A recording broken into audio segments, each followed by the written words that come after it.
This is a presentation of the Oklahoma Sports Network. Any other use of this telecast or any pictures, descriptions, or accounts of the game without the Oklahoma Sports Network's consent is prohibited. It may not be reproduced or retransmitted in any form, and the accounts and descriptions of this game may not be used without express written consent.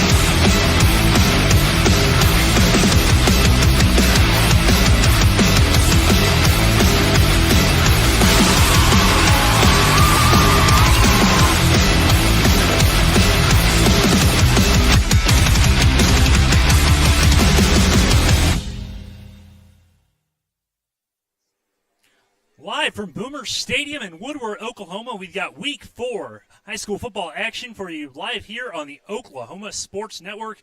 It's 3-0 Elgin starting off District 4A1 play against the Woodward Boomers. I'm Glenn Brackenbush, joined as always by Vincent Saylor. Vinny, non-district is over with. This is when the games really start counting.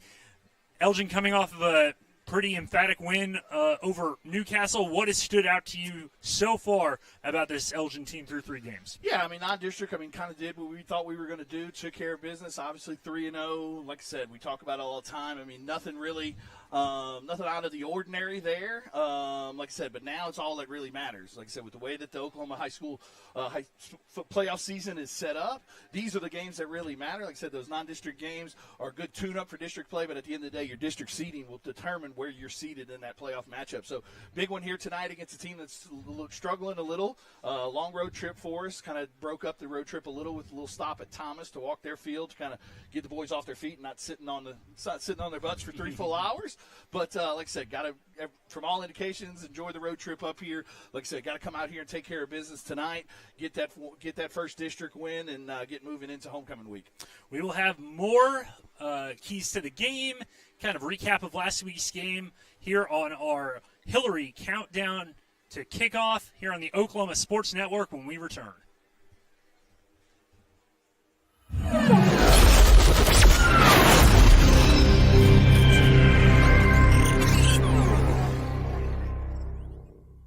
.4D Landscaping and Irrigation has been providing top-rated professional landscape and irrigation services for the past 25 years. They take your vision for that perfect landscaping project for your home, new construction, or business and make it a reality with their easy financing options. You'll want to make sure to ask them about their seasonal services too.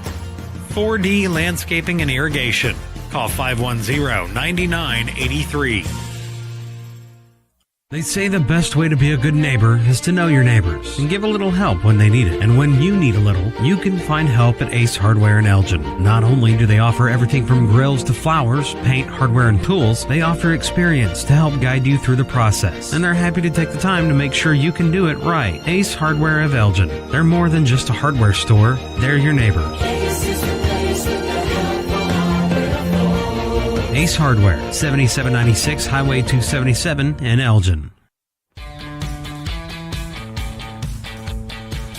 Goodbye, paperwork. Hello, convenience. Farewell, waiting. Hello, personal service.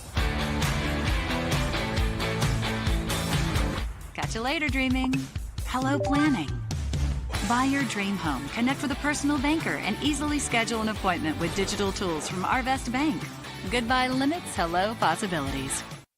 Arrow Sign Company has been serving Oklahoma and surrounding states for over 60 years. As a family-owned business, our focus has always been on driving people to your door, not just selling you a sign. From custom sign design and manufacturing to installation and service, Arrow Sign has the knowledge and experience to deliver the ideal sign for you while using materials of the highest quality to ensure that your sign will look great for years and years to come. We design and manufacture our signs for longevity, so you get the greatest return on investment possible. Arrow Sign Company, helping your business thrive since 1955. Are you looking for more than just a job? Forrest Foods in Lawton offers a career with a competitive starting wage, opportunity for advancement, life and health insurance, including medical, dental, and vision, as well as 401k retirement plan. At Forrest, you can be proud of a company that gives back to the community. But most of all, you can take pride from making a quality product. Forrest Foods, making the best tasting hot dogs and smoked sausages, the food America likes to eat.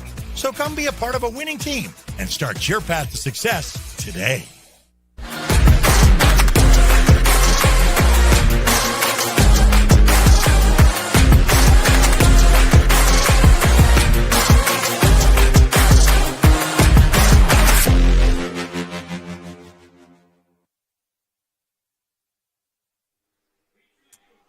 We are back live at Boomer Stadium in Woodward, where they are honoring some veterans. Tonight is Military Appreciation Night here in Woodward as the Boomers host the Elgin Owls. You're watching our Hillary Countdown to Kickoff pregame show. Hillary Communications, always innovating because every community matters. Providing top-quality telephone and internet service. Visit their website at hillary.com, HILLIARY.com. So, the Owls coming off of a pretty big win over Newcastle. Obviously, the Racers were a bit banged up, but still, when you look at how well Newcastle had played against other 4A contender contemporaries, Tuttle was a close game. Blanchard was a close game. Yeah. The Owls really kind of blew the doors off of them early, and I know that we'll keep some coaching secrets to being coaching secrets, but we'd heard from some of the coaches that Coach Jeff Brickman at Newcastle was really complimentary and had a ton of respect for what Elgin did to them last week. Yeah, and it's kind of known throughout the state right now.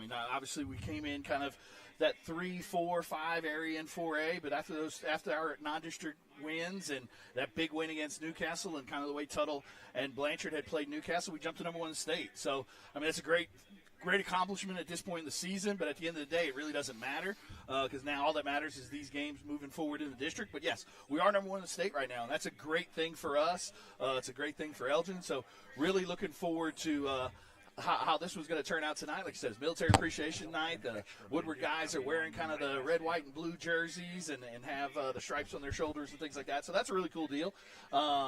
Just looking forward to a big game tonight. Should be a fun one. But as we're here, we're going to go ahead and talk a little bit about, and show you the starting lineups. The starting lineups are brought to you by Letterbuck Excavation, personal dirt work services at a reasonable rate. Doing business in the southwest Oklahoma region since 1999. Just off Trail Road. Please call them today at 580-704-0286. That's Letterbuck Construction. Letterbuck Excavation.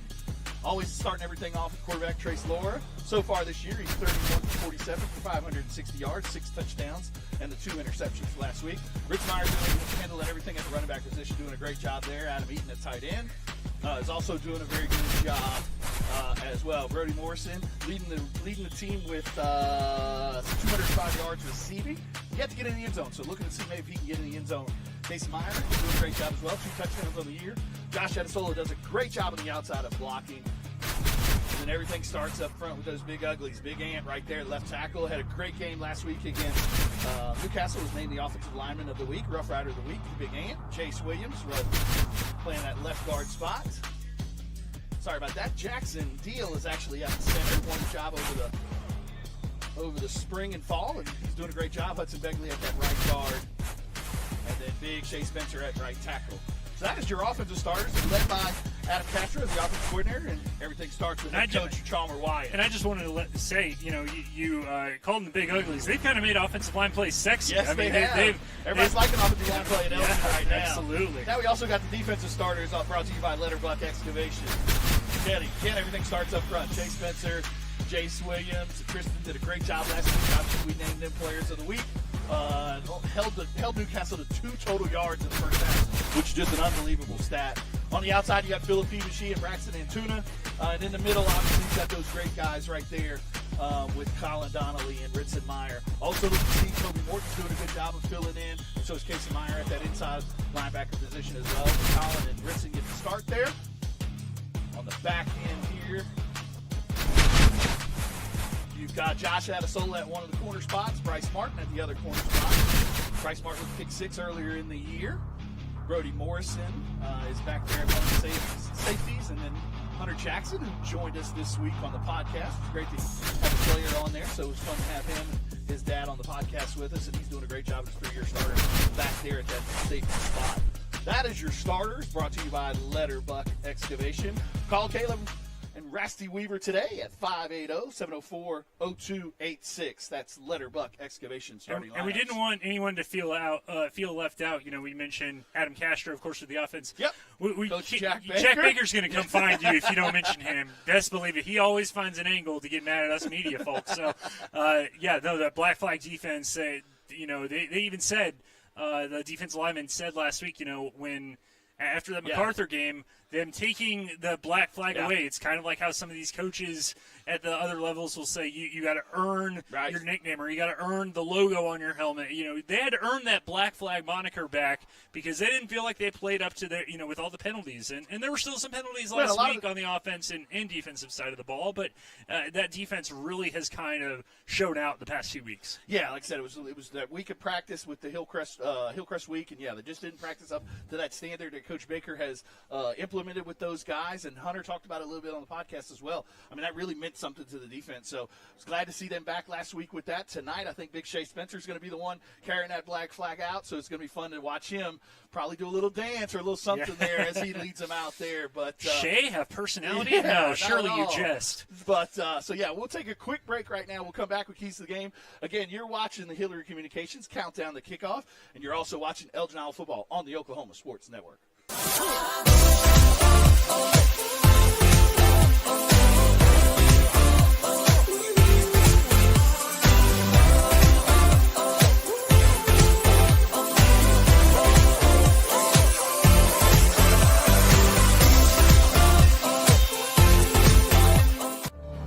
Bank First is uniquely Oklahoman, deeply rooted in over 50 communities statewide. From those roots, our investment in education springs forth, helping to raise the Oklahoma leaders of tomorrow while providing financial strength to the business leaders of today. That's the kind of loyalty that helps entire communities thrive. Bank First, loyal to Oklahoma, loyal to you. Check out the all-new Blue Teak store located off State Highway 17 in Elgin. They have an amazing selection of pre-loved name brand men's, women's, and children's clothing and jewelry, including a large selection of sterling silver. They also have new home decor, comforter sets, candles, toys, and over 50 flavors of Jordan Skinny syrups in stock. Whether it's for yourself or giving the perfect gift, Blue Teak, open Wednesday through Saturday, 10:30 a.m. to 6:30 p.m. off State Highway 17 in Elgin. Step into the best chapter of your life, one with rheumatology care from a provider who focuses on your well-being and getting you back to what matters most. Dr. Shahzad is dedicated to building long-lasting relationships based on trust and medical integrity with every single patient. Schedule your telemedicine appointment today. Don't let rheumatoid arthritis or other inflammatory conditions stop you from enjoying life. MMG, the power of many for the benefit of one. The thing with car buying nowadays is just how many options there are when it comes to where to actually get a car. Dealerships, websites, auctions, private sellers, and so on. But knowing exactly where to get your car loan makes it all much less stressful. That's where Communication Federal can help. There's a reason we're known for auto loans around here. Lots of car options, lots of places to buy, but only one choice for an auto loan. Communication Federal Credit Union. College is more than just going to class. College is a journey.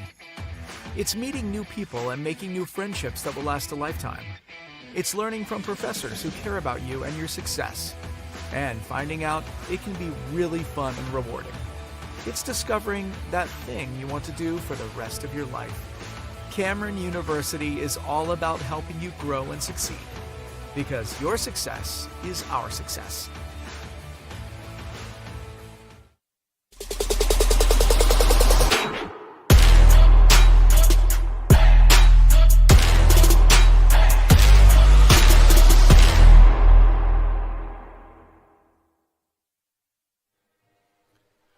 Back live at Boomer Stadium in Woodward.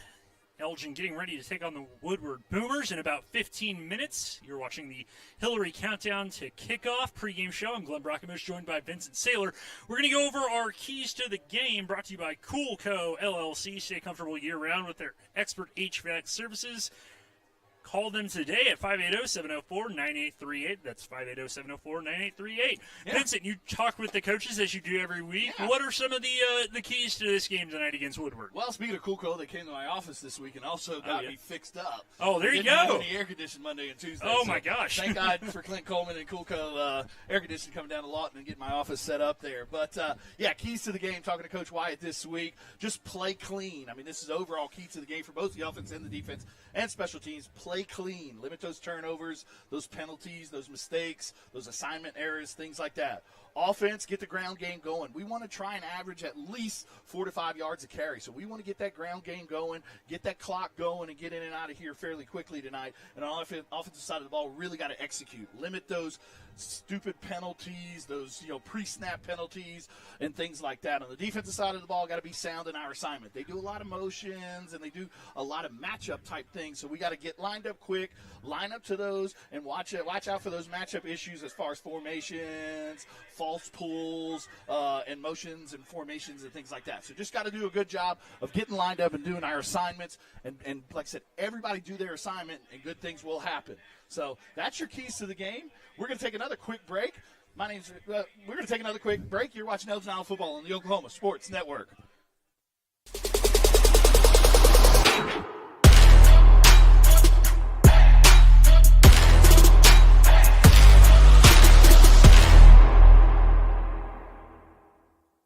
Lawton Fort Sill Regional Airport, just 1 mile to anywhere, offering non-stop service to Dallas-Fort Worth. Fast, friendly, and convenient without all the hassles. Easy parking, and with close proximity to your arrivals and departures, all in their newly renovated terminal. Here to there in just 1 mile. To book your mile to anywhere destination from LAW, log on to AA.com. or call 800-433-7300.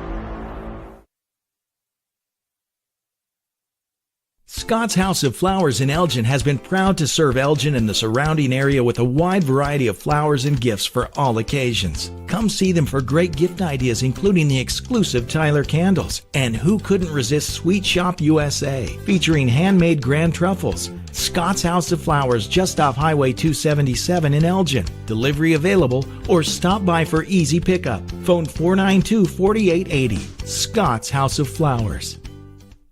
Landmarks. They stand as symbols, reminding us of history and moments that shape our lives. We create our own landmarks. At Becker Raybon Funeral Home, we understand the importance of honoring these moments. Let our compassionate team help you celebrate the life and legacy of your loved one. Offering a range of services to honor the stories that matter most, we believe that every life leaves a mark that deserves to be cherished and remembered. Becker Raybon Funeral Home, honoring the landmarks of your life. At Firehouse Subs, a portion of every purchase helps provide life-saving equipment to first responders across the country. So at Firehouse Subs, we don't just make subs, we make subs that are big, bold, and craveable. We make our subs differently because our subs make a difference. Whether you order online or on our app, Firehouse Subs Rapid Rescue to Go will have your subs boxed, bagged, and ready for pickup. Firehouse Subs. Enjoy more subs. Save more lives. When it comes to your health, you want and deserve the best. You want a hospital with the highest quality scores in the region and one that provides safe, excellent care. Southwestern Medical Center has been a part of this community for 115 years and has a history of delivering compassionate, skilled health care to Lawton and Fort Sill. Choose the hospital that has always put the health of this community first. Southwestern Medical Center. Be well. Live well. That's why we're here.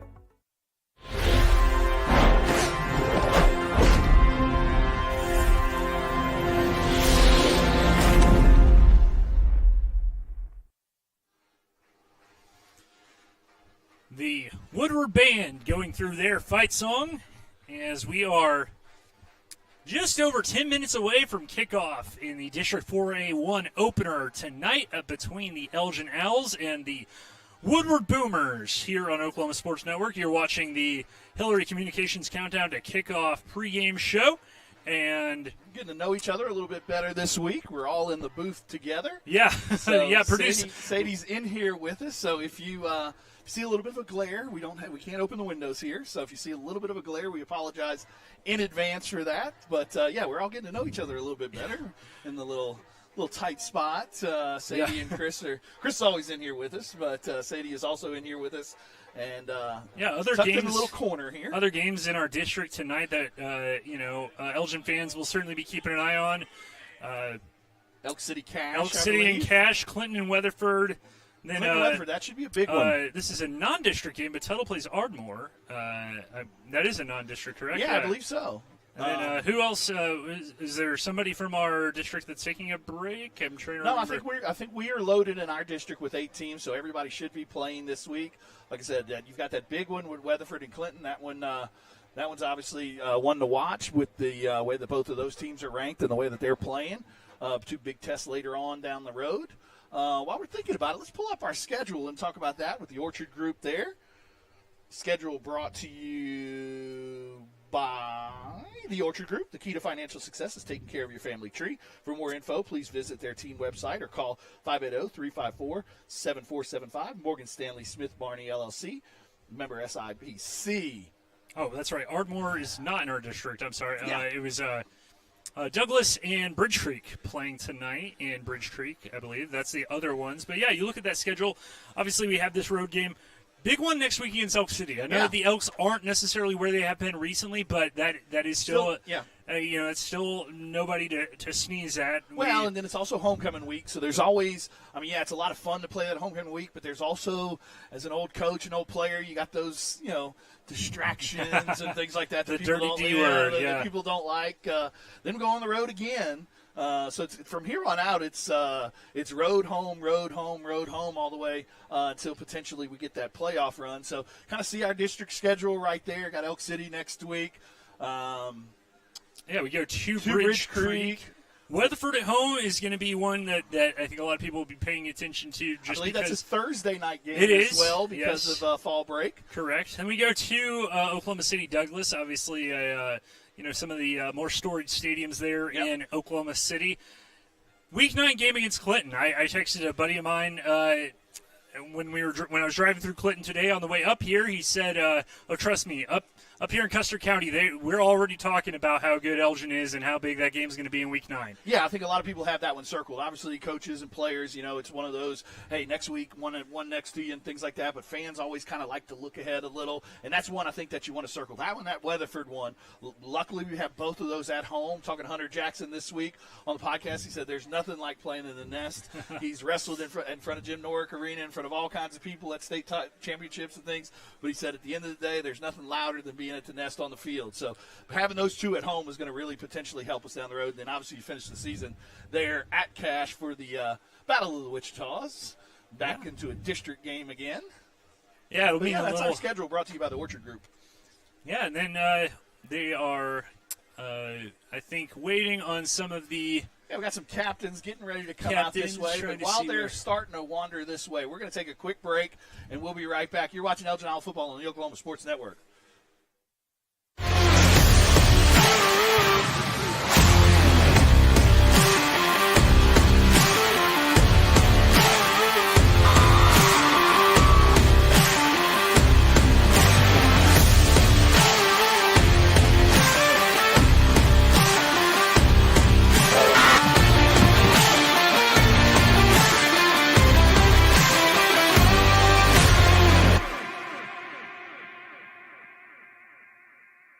Pizza Hut, you owe Chicago an apology. Tavern style pizza is our thing. Why couldn't you be happy with deep dish like all the tourists? That's good. And you just had to make it so crispy and delicious. It's perfection. They put the toppings all the way to the edge.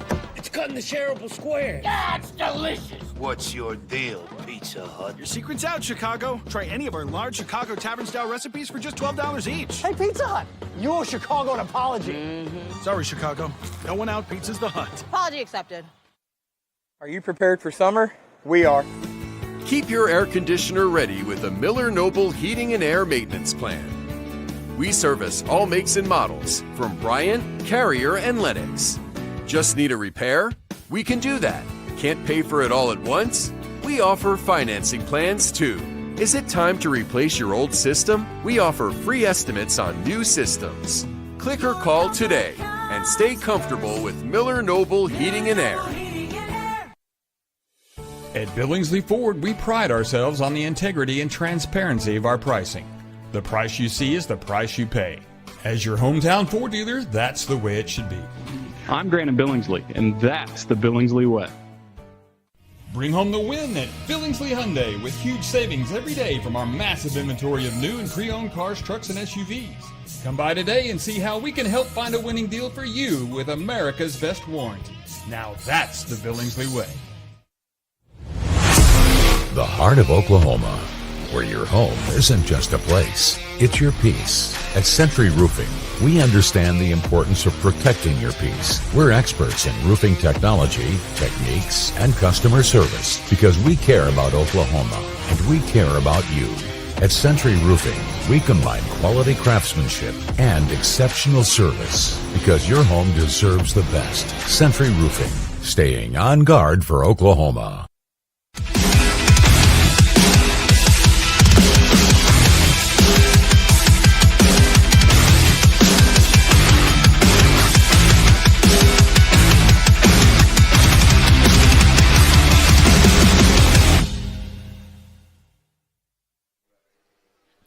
Back from Boomer Stadium, and the coin toss about to take place. Coin toss, of course, brought to you by Rowan & Robertson. The Oklahoma Autism Network is a center of excellence committed to improving the quality of life for individuals with autism and their families through research, education, and service while respecting individual preferences and promoting community inclusion. For more information, contact them at 580-454-9200.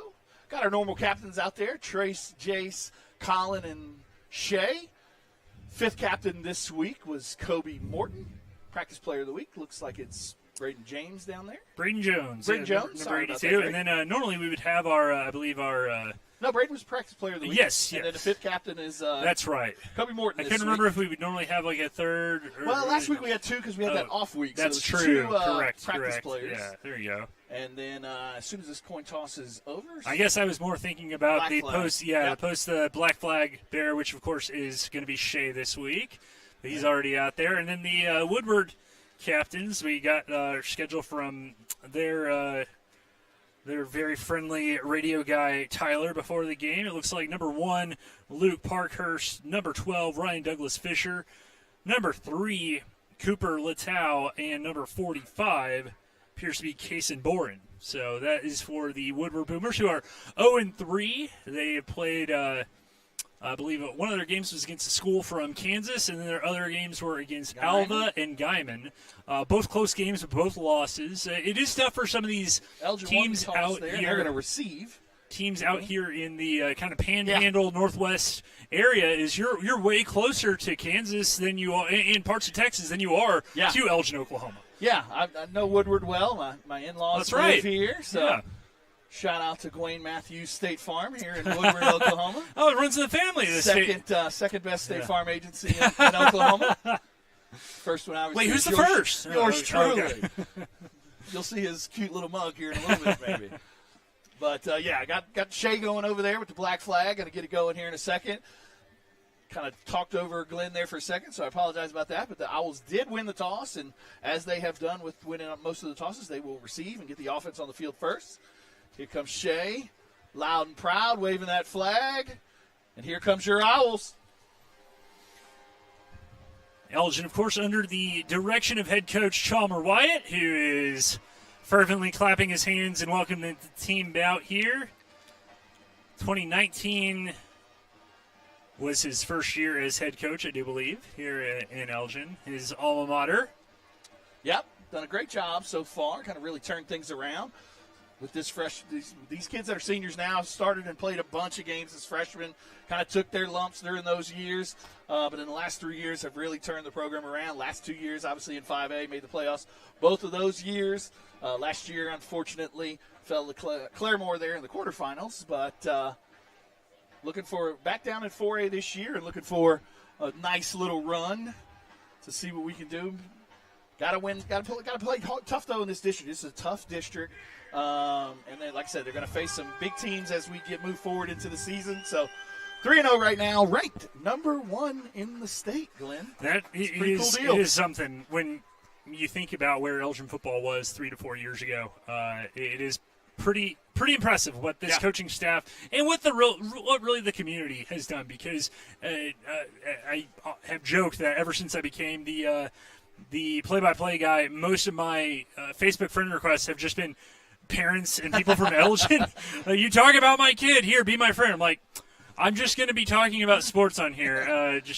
Just aware. Glenn, we're a very loving community. Yeah. Welcome you in with open arms. I am an Elginite in heart and spirit, maybe not an address at this point in time, but is you see so many people that even if their kids don't even go to the high school, they're like, hey, there's kind of like you with the cheerleading thing and always telling us when the youth games are. Yeah. You know, the youth football program has become such a massive deal in Elgin, and this is really kind of the breeding ground for where you get some of these great players. I might joke about, the Meyer family or the Donnelly family and be like, hey, man, whatever they're feeding them over there, I should have eaten some of that when I was 12 or 13.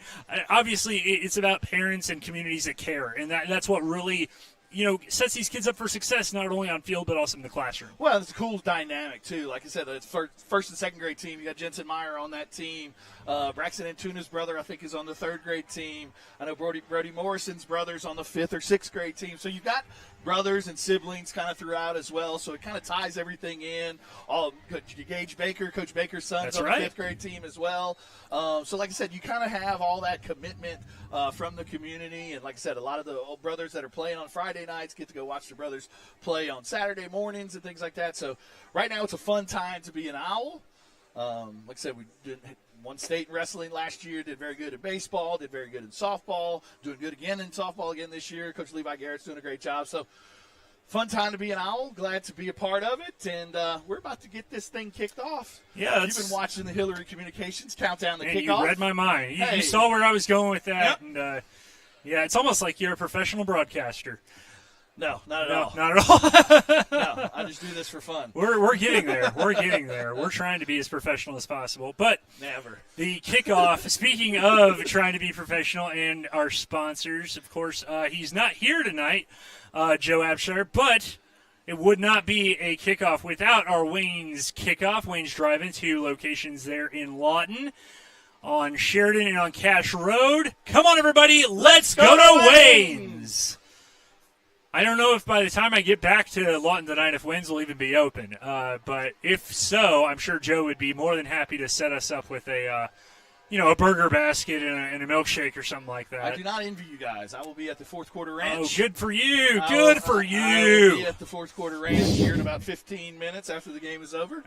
I was going to say, in about 15 minutes, we got a game to watch, man. As soon as the game is over. The kickoff is going to be deep. I believe it's Antuna that's going to take that from about the 7. He's going to shuffle his feet a little bit and be brought down by a whole bunch of boomers. Looked like number 45, looked like Boren, one of their captains, and one of the kind of cool wrinkles of high school football is number 12, their quarterback, Ryan Douglas Fisher. Talk about a jack of all trades. Had been a defensive back and wide receiver. He was the one that kicked off as well. So similar to kind of how Colin Donnelly plays in all three kind of phases of the game. We're going to see number 12, Douglas Fisher, doing that for them as well. But we see the sheriff, the quarterback, the senior captain, Trace Laura, going out there for the umpteenth time out of the pistol. 4 receivers, technically 3 with Adam Eaton in that strong slot. Ritzenmeyer in the backfield. They're going to throw it to Eaton. Eaton's going to go outside. He's going to swim through a defender and be brought down at about the 40. A first down and then some for number 88. Yeah, just a quick little out route there. Good job of pitching and catching by Trace. find the open receiver, kind of reading that corner right there. Corner dropped with Brody on the deep route, so decided to go to the little 6-7 yard out route. Good job by Adam catching the ball, getting upfield, and getting about a 14, 15-yard gain there on the first play of the game. Yeah, our first quarter sponsor is Comanche Home Center, Ace Hardware. They're at 7796 U.S. Highway 277 in Elgin, and that one's going to sail over the head of Case and Meyer. Kind of same play concept there. Yeah. Good job by that safety of coming down, and good job of Trace of throwing that one where nobody can get it. That was the 14 looks like. Yeah, Mason Boring. Yep. I'm not going to make a joke about his last name because I'm pretty sure he's heard about him. They've got Borins and Borings on this team. If he does something exciting, then we'll make a joke about not being not boring. 3 receivers. It's going to be a handoff to Ritzenmeyer. He's going to jump up the middle and going to kind of muscle his way forward as he is wont to do in that kind of power back role as we've talked about. As number 58 for Woodward, Levi Harris, just a sophomore, brought it up. Yeah, about a 6-yard gain right there, so brings up a 3rd and 4. This side of 50 kind of opened the whole playbook on a 3rd and short here. Brought in kind of a heavy package, though, so maybe look for the run here. They're Colin running, Jackson. kind of hard to tell, but it looks like they're certainly running sort of a zone scheme there with that defense, and they're definitely expecting run. And they're getting run, and, man, Ritson just got plugged up there by Mason Arnold. Mason Arnold said, no, sir. And, man, that is, running ball really hasn't been an issue, certainly with Ritson, and that's going to be one of the first real negative plays that we've seen in the first couple quarters of this season. Yeah, kind of tried to bounce it to the outside. Maybe he wanted to put his foot in the ground and go north and south right there. But, like I said, maybe he saw somebody in his face, couldn't really see right there. But 3 and out. Good job by the Boomer defense there of stopping. It was pretty clear they kind of knew what was coming because you had 2 receivers, but like I said, they were playing that kind of zone where nobody was on the man-to-man. Colin Donnelly's going to boom that one into the Oklahoma sky. It is going to come down and be fair caught at about the 26, 27-yard line, we'll call it. That was number 3, Cooper Latow, one of the captains. So we are going to see that offense come out, and as I mentioned, number 12, Ryan Douglas Fisher, who has played some wide receiver but has been moved back over kind of to quarterback, similar to what we saw from Newcastle last week with Longman. Longman, yeah. But, yeah, he's about 5'8", 150, the senior, one of their better athletes. And I don't know what they're trying to – I think his pants are a little bit too short. So some sort of uniform regulation. Number 31 is going in there. What are we doing? What do we do? So they he's got to pull it below the knee there. Yeah, one of their players hustling back out there.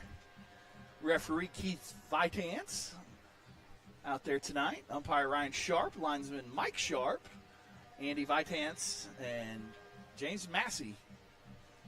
So it looks like they're going to shift guys all the way over to 4 receivers on one side of the field. We talked a little bit about it as keys to the game. They're going to throw it, and it's going to be caught. He's going to plow into Bryce Martin, and it looks like that was out there as well. Jake Graff, I believe, based on the notes that Vincent was giving me before the game. Looks like number 21.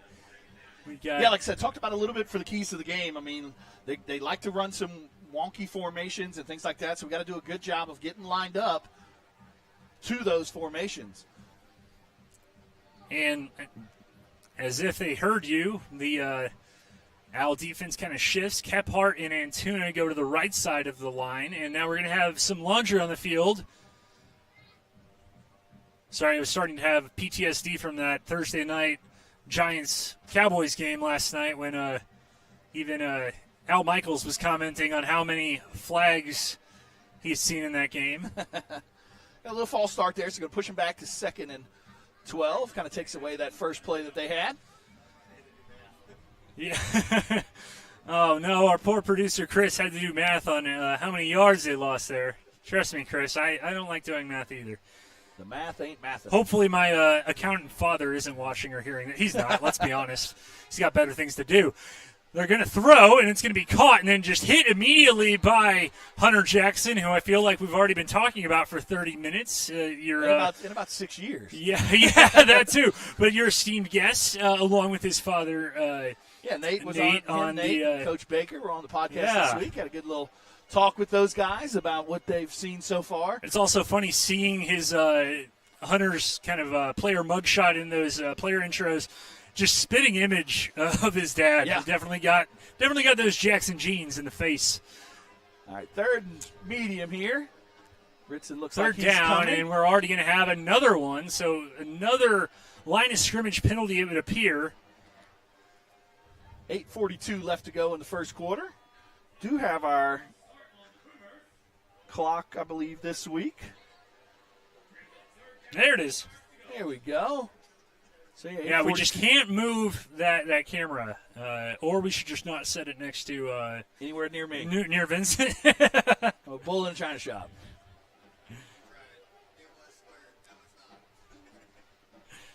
Close enough. We'll get there. Yep, that's me. Yeah. Sorry about that.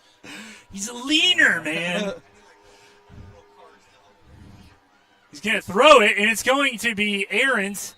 And just as it looks like Bryce Martin kind of read his receiver trying to cut back on this route, and by the time Bryce made that cut, it was way too late and a little too far. Yeah, a little bit of miscommunication maybe right there. The receiver was kind of running a post route, but threw it kind of almost like a fade, but luckily for the Owls. And Douglas Fisher, in that offense, you're kind of mentioning about kind of that quick pass offense. Not to make anything that Douglas Fisher does, not to minimize what he has to do, but I think part of the reason why you can put a receiver or defensive back there is it's so much about timing. You're not asked to throw the ball 80 yards. You're throwing it short as Brody Morrison bumbles and fumbles the punt there, and he's going to be wrestled down. And now we have another flag thrown from the far side. Yeah, we'll see what this one's about. I don't know if he was already down, but did he call fair catch? I mean, even if you call fair catch, if you bumble it, it's a live ball. Yeah. So we're going to see what this is about. It seemed to come from the far sideline, and it looks like I don't know if Chalmer Wyatt or Ryan Breeze, one of the coaches was, I think, kind of asking for some clarification, and it looks like we're calling dead ball personal foul. Sure enough, dead ball personal foul against the Woodward Boomers. So that's going to tack on 15 penalty yards rather. Yeah, so get us decent field position. Like I said, not the start that the Owls wanted. Kind of sputtered. Or spurted, whatever you want to call it. There on that first drive. 4 plays. Had a good, like I said, good play on first down to pick up a first down, a little out route to Adam Eaton, and then 3 and out and had to punt it away. And obviously coaches are going to take yardage wherever they can get it, even if it's at the other team's expense. But, clearly the offensive coaches are not going to, be patting their kids on the head about how they got these yardage. Like, we want to be getting it the old-fashioned way, on the ground, through the air, with our offense. We're going to try and do that here with Ritson. Ritson's going to follow the block, and he's going to bounce outside. He's going to stiff arm a dude down to the ground and into next Thursday. Yeah, good job right there by Ritson. Like I said, on that third down play, decided to bounce it outside and was able to, and like I said, got tackled right there at the line of scrimmage. That time was a little bit patient, followed his blockers inside, and then was able to use his patented stiff arm there and get some extra yardage there after contact. Follow the block, that inside block there by Jace Williams playing there in the right guard, or left guard rather. Hand off to Ritson, and he's going to go inside and blow down a man with his shoulder again. There is another flag. Yeah, I think this one might be coming back on the outside. Somebody might have got a jersey. Trip Bates, which if there's a more Western Oklahoma name, I want to hear it. Trip Bates got just a whole bunch of forearm to the face from Ritson Meyer. He said, "Hi, I'm Ritson. Nice to meet you." Kaboom. But yeah, it's coming back. Somebody on the left side of the line, not sure who that was. Got a little bit of jersey right there. And said, obviously, if the referees are going to be calling it this tight, I mean, there's been a lot of penalties so far in this one early in the game. So if they're calling this tight, you've got to kind of tighten up that technique a little, keep your hands more inside. Looks like Big Ants has got to. They're kind of changing it up a little bit, and they're going to hand it off to Braxton Antuna. He's going to go up the middle. run through a couple of would-be tacklers. Yeah, they had the went heavy, went tackle heavy on the over right there. Yeah. Another tackle over, and you had the two tight ends in there. Yeah. Colin was kind of set up as almost a man behind the man. Clearly set up as a blocker, almost in like a rugby formation. And so that's going to bring up a first down there. We see Josh Hadasola out there with Bertie Morrison, both on the left side. Colin's going to stay in there. They move Anthony back to his normal left tackle spot. I would think he was pretty happy with the results last Saturday. Absolutely. And he's going to throw it deep. Eaton is going to calmly catch that one and slide out of bounds. Great throw right pass and there by catch. Trace, right. Yeah, I even asked. Had to get that one over the Had to get that one over the linebacker and underneath the safety. Good job of touch right there. Good job of Adam Eaton coming down with the ball inbounds. But, like I said, talking about Big Ant, probably pretty excited about that win. I know a lot of Oklahoma fans are not excited. Yeah, about I even asked. I got to give Coach Wyatt a hard time about not having as much faith in his favorite team. I said, hey, if you set up a bet with Big Ant this week, he goes, no, because, and he trailed off and he goes, I don't know how much faith I have in us. But it's going to hand off. Right before that, though, they were in the Southwest. The Rising Eagle Brewery red zone. But there is a touchdown there on the handoff. Inside handoff to Braxton Antuna for the touchdown. Woo! The Southwest Customs. Little delay right there. Yeah, sorry, I was too busy rubbing it into Coach Wyatt that he didn't think his team was going to win last weekend. But it's going to be a high snap, and they're going to kind of muff that one up, and it's going to be a dead 6-0.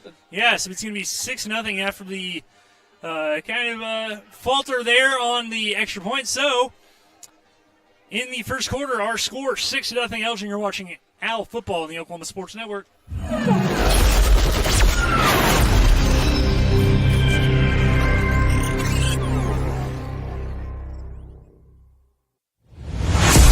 The heart of Oklahoma, where your home isn't just a place, it's your peace. At Century Roofing, we understand the importance of protecting your peace. We're experts in roofing technology, techniques, and customer service because we care about Oklahoma and we care about you. At Century Roofing, we combine quality craftsmanship and exceptional service because your home deserves the best. Century Roofing, staying on guard for Oklahoma.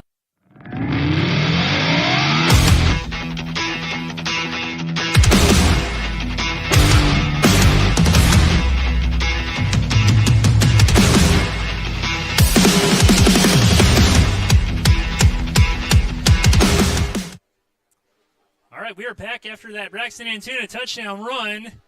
It is 6-0 Elgin. And with 6:49 left to go in the first quarter, another Waynes driving kickoff. Come on, everybody, let's go to Waynes. Adon Delgado is going to kick it deep, and it is going to be caught. And they are going to be bringing it up to about the 24-yard line. And I want to say it was Colt. Yeah, it was Colt Moore, number 11.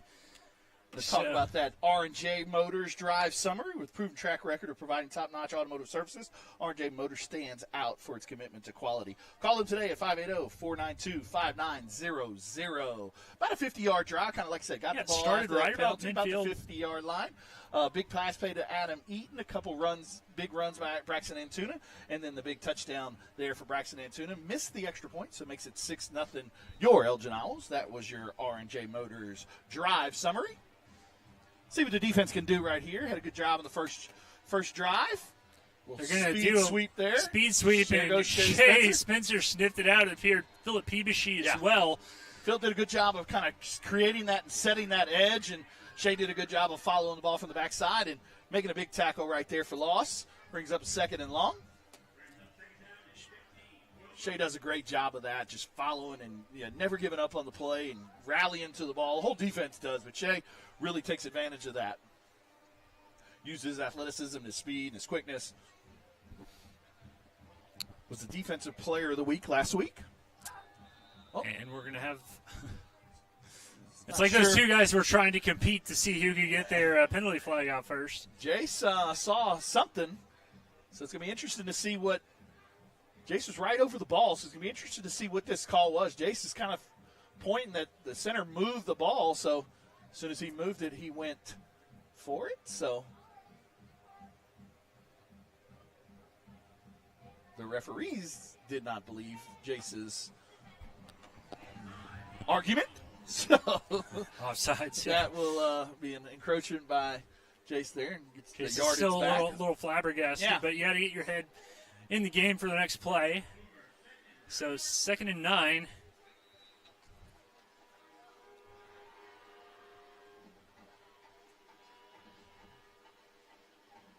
Ritson coming off the outside. Shea going to provide pressure, and that pass just didn't have enough under it as got another flag on the play. Oh, wow. See what this one's about. Like Colt Moore was the intended target for Douglas Fisher. And it looks like Meyer in for Meyer as Kaysen comes in. I think we'll Yeah, it is going to be a holding. Nope, push him back. They're going to take that penalty and push him back a little bit more. Instead of setting it up just at 3rd down, they're thinking, you know what, we have faith in our defense that we can provide or produce another 3rd and 4th and just give you a little worse field position when we feel like you're going to punt. But yeah, the 3rd and 9 or 2nd and 19. So Coach Chalmer Coach Wyatt looked over at Coach Baker, and Coach Baker decided to take it. Going to throw a quick little. Douglas Fisher's going to throw it to the outside, and it's going to fly over the head of Moore, and a little pushing and shoving and a jabbing in the jawing, but nothing really happening between Moore and Bryce Martin there. So it's going to set up 3rd and 19, and that's why you take that penalty.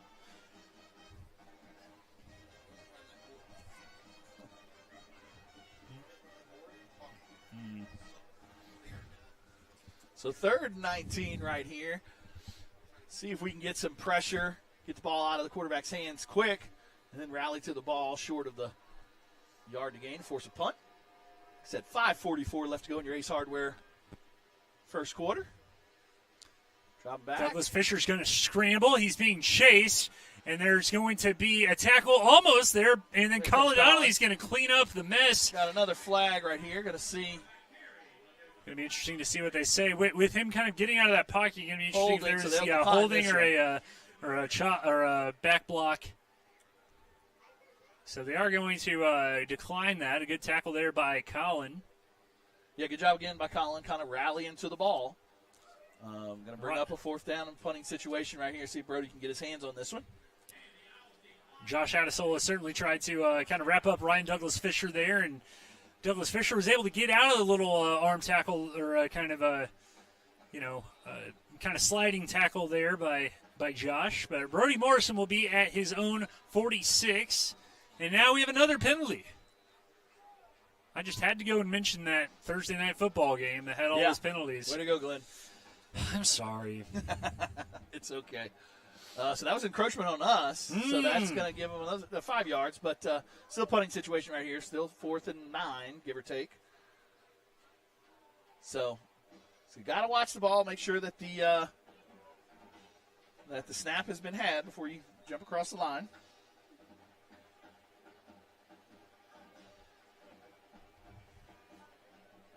There's only it's going to take an interesting about the bounce. 40.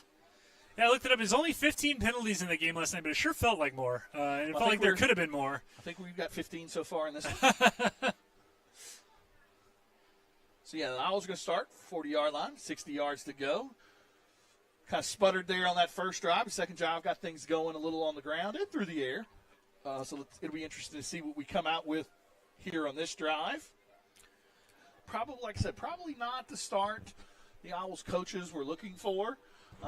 But, still 5 minutes left to go in the first quarter. You're up 6-0. So, obviously no complaints. Right. Ritson back there dotting the pistol. 5:14 to go. It's going to be a handoff to Ritson Meyer. He's going to have some blocking, run into his own blockers, then run into that teeth of the Woodward defense. It looked like one of their guys brought him down there. I believe it was 74. Going to be Reese Durkee. Yeah, good job by the defensive front right there. Doing a good job against our offensive line. Offensive line gets a lot of publicity, and rightfully so. You got 2 D1 commits there on the left side. And very good football player, and Shea Spencer on the right side, along with Hudson Beckley. And Jackson Deals really stepped up as a sophomore, done a great job at center. Going to get some of that yardage back, going to make it 2nd and short. And another penalty.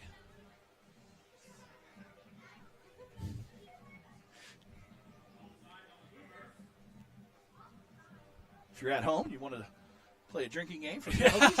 I wasn't sure if we were allowed to mention those words, but I was going to say your penalty bingo card is already filled up at this point. Yeah, it's going to be a throw out to Richie. Corday is going to slide through a tackle and then push out of bounds. No, is there a penalty? Yeah. Oh, hooray. All right, so it's going to be interesting to see what this one is. I couldn't tell if there was. I thought I saw him throw something, but I didn't see side. any yellow over there, but they're discussing. So maybe something on the outside on one of those. It's a holding against the Owls. So, like I said, when you know they're calling it this tight and this close, I mean, you just got to keep your hands in. It's hard sometimes for those receivers because they're outside of the island. A lot of times those offensive linemen, they're in close quarters. So, I mean, even if they get their hands outside a little, they're kind of hidden by some of those other interior linemen. But on the outside out there, you're kind of on an island on your own. If you get those hands on the outside of those shoulder pads, it's going to get called every time. It's one thing that I saw on the New Heights podcast with the Kelseys recently, and I figured you might know more about this than I would, or, than somebody who maybe doesn't know everything about football, but we'll get to it here in a second, as they're going to have three receivers, Meyer dotting the pistol. It's going to be a handoff, and Meyer's going to go untouched for a while and then just apply a little, instead of elbows and forearms, he decided, how about some thigh pad there? Yeah, the safety made a good decision right there, staying low on Ritson. Can't tackle him up top. If you tackle him up top, I mean, he's going to use his strength, that forearm, that shiver. Yeah. I mean, he's going to do something and kind of run through you. But good job of getting low right there by the safety and bringing him down to the ground. What I was going to say was Travis Kelce was talking about kind of things that go into blocking, especially on extra points and kicks that you don't think about for tight ends, what you are allowed to do, what you aren't allowed to do, and exposing a lot of your body on some of those plays is Meyer is going to be met and not much forward motion, but he's going to go forward. Yeah, still found a way to get to the line of scrimmage. A lot of you hear some of these kind of tricks of the trades with every former athlete and their mama having a podcast these days, kind of some of these things that they won't tell you when they are playing. But, on some of the punt block or kick, kick protection, you're not allowed really to do anything with your hands, or you have to block because the numbers are uneven. That's how guys like Rob Gronkowski got hurt on a protecting a kick one year and shattered his arm. And he's like, your whole chest is just exposed for somebody to beat the snot out of, and we're gonna have another flag. Yeah, like some of the tricks of the trade right there too. So if I'm playing Elgin tonight and I know that they're wearing white, if I'm an offensive lineman, probably not a bad idea to wear white gloves tonight. They always talk about Julian Edelman. And he goes, "Why do you think I became known as red gloves? Yeah. We're playing the Bills, we're playing the Chiefs. Right. Just little tricks like that. Yeah. You learn throughout the years and things I think that. the Raiders of the '70s were pretty good about that. Wearing stuff that downright. Oh yeah. Well, Stickum wasn't illegal. It just was frowned upon. Danny Abramowitz, and then they're gonna New Orleans guy. There goes Kaysen Meyer with the big run. Kaysen on kind of that underneath handoff. Do not see a flag on this one, so gets the first down there. Yeah, big run. Speaking of your New Orleans and Louisiana roots, I almost texted you last night when they kept talking about Malik Neighbors being with the Giants. I'm like, yeah, every 10 years it seems like one of your LSU guys goes to the Giants. Can we just get him out of the NFC East? I'm sure somewhere there's an 11-year-old that they're just breeding to be an LSU and New York Giant receiver. As we see another flag, what's new? Malik's off to a good little start right there in his He had Giants one career. big play, and then that defense kind of shut him down. Yeah. 1st and 5 right here. Ritson back there in the backfield again. But rest assured, that one play had me yelling so loud at my TV that my dogs were upset with me. I'm like, Daddy, why are you mad? He is going to throw, and it's going to be across the middle, wide open. Kaysen Meyer running it in. That is an Elgin Arrow touchdown! Great job right there. Looked at the flare route. Ritson flared out right there, kind of drew the linebacker out, which made Kaysen wide open right behind him. Then good job of run after catch for the big touchdown. Makes it 12-0. Looks like the Owls are going to go for 2 here and try and get that extra point back that they missed earlier. 26-yard touchdown pass. Kaysen's third touchdown on the year. Kaysen has turned it out to just be such a weapon on both sides of the ball, Yeah, but especially on offense. They talked about him all spring, that he had probably the best spring out of anybody, and he's really translated that into the fall and done a great job. Ritson with the handoff right here and going to walk in right there for the two-point conversion. Makes it 14-0 Elgin Owls. You're watching Elgin Owl football on the Oklahoma Sports Network.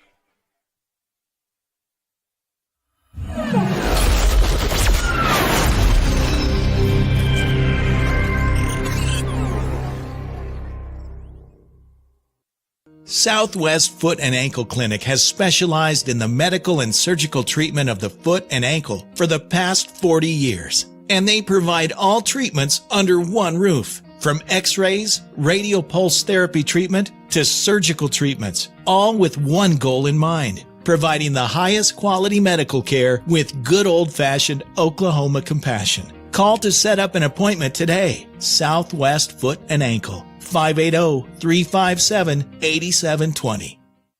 Sidelined by surgery, illness, injury? Valor Physical Therapy can help. At Valor PT, our skilled therapists create a rehabilitation program individualized for you, with education and encouragement each step of the way. Whether it's sports or the activities of life, let Valor get you back in the game. Start now at 405-265-6449. No referral needed. Mention Oklahoma Sports Network and get a free t-shirt at your first appointment.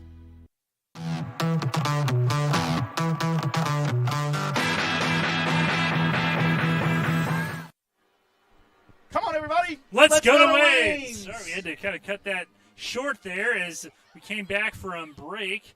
And I thought I heard a whistle. I thought I heard him call for the fair catch, but I guess not. No, nice little run right there. Jake Deal was down there, but couldn't bring him down to the ground, and kind of made a couple cuts and gets the pretty good field position at their 40.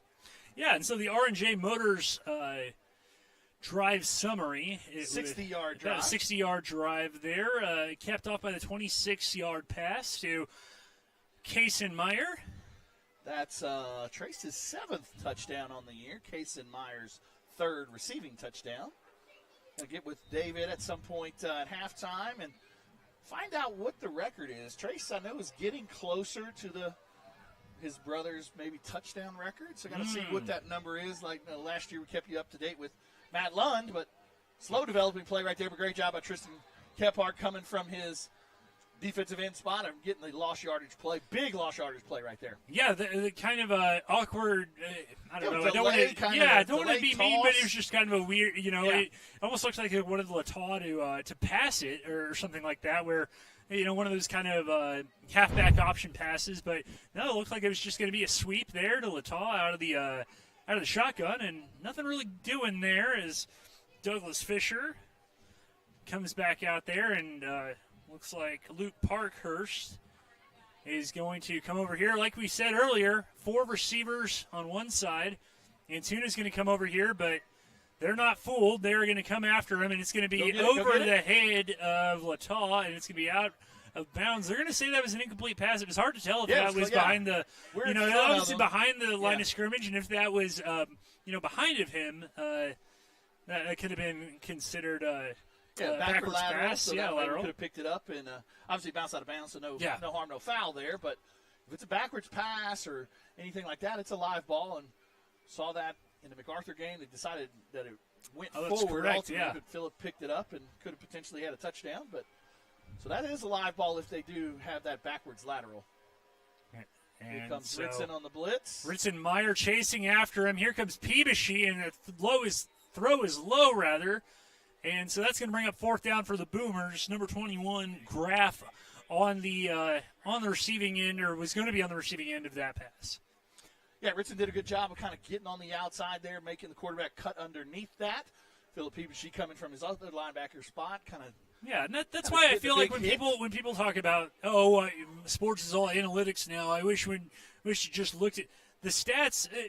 When people think about pass rushing, they just look at sacks, and I think that's misleading because nobody got a sack there, but it created a disruptive play there as Brody's going to have it. He's going to slip through a tackle, go past another one. He's going to go up the sideline. Brody's going to be out of bounds on the right side of the 50 and right at about, I believe, the 30 or 35. Actually, they're going to say he stepped out of bounds. Where are they going to we're going to see where they called it. Like the 40. They're going to give him only the 40 there. It was hard to tell from our angle and from over here.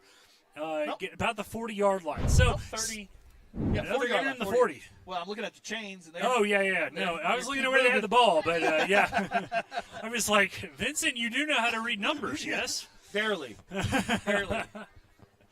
Yeah. I was lawyer and insurance. I just talk. It's my understanding that there would be no math. Right. I'm just a talker, ladies and gentlemen. They're going to hand it off to Meyer. Meyer's going to follow his block. Shea Spencer with a good little forearm shiver to the Woodward Boomer defensive man. And so it's going to be some good yardage gained there. Ritson Meyer's going to give him about a 2nd and 1, it looks like. 2nd and 1.5. It was a tackle. He just kind of took a ride during that tackle a little. I'm going to get credit for this tackle, but I think I just had it. Yeah, only by default. Right. I was here, but 2nd and 1 is a big time right here. See what Coach offensive coordinator Adam Castro dials up here. Yeah, Jackson Sutherland there at the tight end spot. Kind of a jack of all trades he has been in his time there. Underneath sweep there. And it's going to be Kason Meyer gliding to the end zone. That is an Elgin touchdown, but it's not. Because guess what, ladies and gentlemen? There's a flag on the play. Not sure what was the call there. Way behind the play. Big Ant was out there, so that will be from the spot, so probably will still be a first down. Favorite beverage, adult or otherwise, and do another drinky drink because that's another flag. And that's not. Yeah, like I said, it's from the spot of the foul, so they're saying I guess it happened about the 10, so that'll get us at the 20, so we will be inside of the Rising Eagle Brewery red zone. I was just made aware by our one Joey Goodman that Keith Vitence, and I'm assuming Andy Vitence, at least relation, but Keith is actually from Cache. Battle of the Wichita's coming up soon. Yeah, and kind of interesting that they had a Lawton area crew calling this game up here almost 3 hours north of Lawton. But such is the ref shortage we have right now. And so behind the line of scrimmage, thrown to Ritson. He's going to get a block, and he's going to slide out to the right side. That is an Elgin touchdown. No flags. Ritson Meyer. Kason Meyer, I raise you Ritson Meyer for the touchdown. Third game, three games of the 4, both Meyer boys scored. Yeah, I guess the MacArthur game was the only one that Kaysen didn't see the end zone. But makes the score 20-0. Jensen also got in the end zone last week. Oh, there you go. For the second grade game. So Myers are living in the end zone so far this fall for the Elgin Owls. Kick's going to be up and good. 21-0. Elgin Owls. You're watching Elgin Owl football on the Oklahoma Sports Network.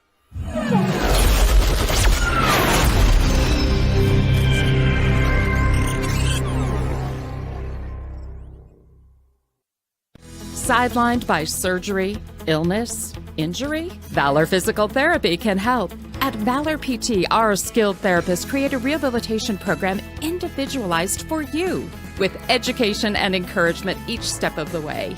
Whether it's sports or the activities of life, let Valor get you back in the game. Start now at 405-265-6449. No referral needed. Mention Oklahoma Sports Network and get a free t-shirt at your first appointment.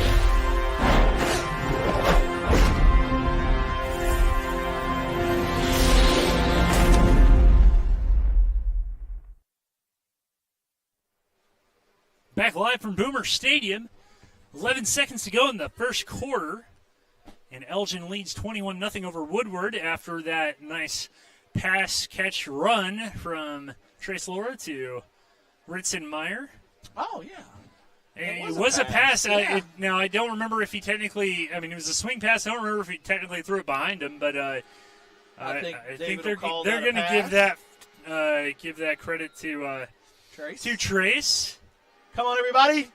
Let's go to Wade! Sorry, I kind of got distracted there as the ball's going to bounce out of bounds, and that's going to be another penalty. We want to thank all of you who are watching us here on the Oklahoma Sports Network, on our YouTube page, on our app. You can download our app for the phone on both Android and Apple. You can download the app to your smart TV, whether you have Apple TV or you have Roku or a Fire Stick, or you can do it old school and go to oksportsnet.com and go to the Elgin page. You can also find us on all of our social media platforms. That's right. Like and share and follow us on Facebook. Follow us on Instagram, X, TikTok. Subscribe to our YouTube channel. Find us online at oksportsnet.com. All right, so we got 11 seconds left to go here in the first quarter. Your Owls up 21-0. Going to be a quick little handoff right here up the middle. Good job by the defensive front, kind of stopping that as he got moving forward. Brings up a 2nd and long. But that Probably should finish the first quarter. Yep. So that ends our Ace Hardware. Comanche Home Center Ace Hardware first quarter. Our score, Elgin 21, Woodward 0. You're watching Owl Football on the Oklahoma Sports Network.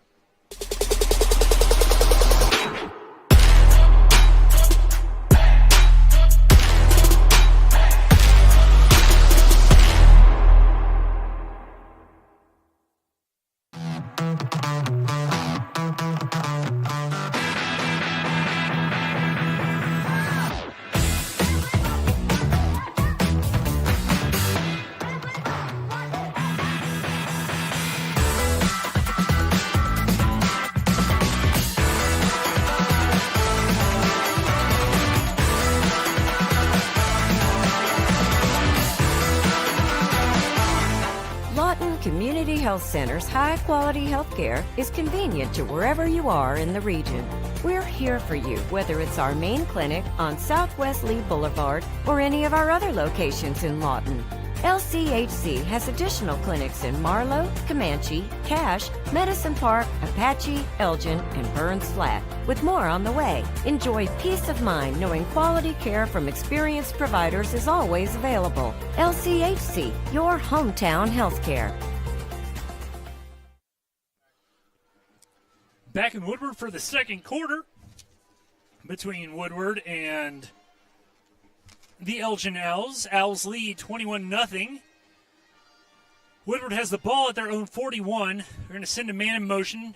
It's going to be Graff. No, it's going to be kept by the quarterback, and he's going to be brought down. And appeared that was looks like Tristan number Kephart. 52, Yeah. Tristan Kephart. Yeah, just a little fake speed sweep there. Good job by the quarterback of reading that and pulling it, and had a little bit of a hole there, but good job by Tristan of folding back and making the tackle for a short yardage gain. So it brings up a 3rd and short right here. Let's see if the Owls can hold them. Yeah. If we have any audio issues, we apologize about those. We're working on potentially getting those fixed. If you hear any issues at home or anything, Feel with free video, to feel free let to us reach know. out to us. So that Crystal way Williams, you know who you are. we can get everything fixed and bring you the best broadcast possible. It's going to be a carry by their quarterback, and Sutherland was one of the first ones, and then Jackson was there afterwards.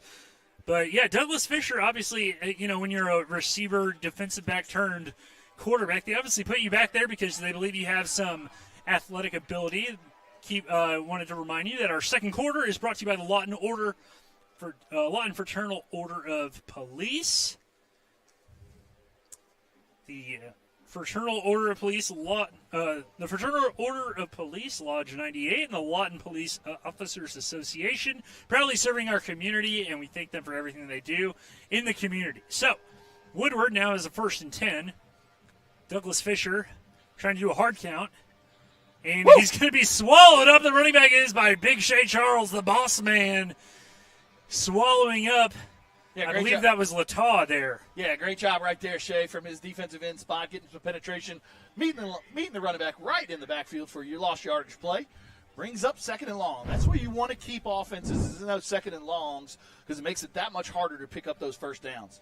An amazing stat for the year. I told you a little bit about it before the game, but coming into this game, Elgin had 1,355 yards of total offense. Their opponents, 378. So almost 1,000 yards difference in total yardage for the season so far coming into this game. Good job of Braxton right there. And he's going to be thrown deep, and I believe that's Graff who catches it, and he's tossed out of bounds by Jackson. Really nice throw there. Yeah, just a deep corner route. Good job of throwing on the run right there. Best play of the night so far for the Boomers. Douglas Fisher, I believe, though, did take a hit there or had some sort of he was wincing after that play, but he's going to stay in, it looks like. And they're either okay. No, it is sometimes hard to tell if they are substituting players in or if they are just doing that 4 wide. They're doing the 4 wide. They're bringing some of them in. They're going to stay in the 4 wide, but they're bringing them in a little. It's interesting like formation. There. Going to play with those high safeties, essentially, almost like a nickel or a dime.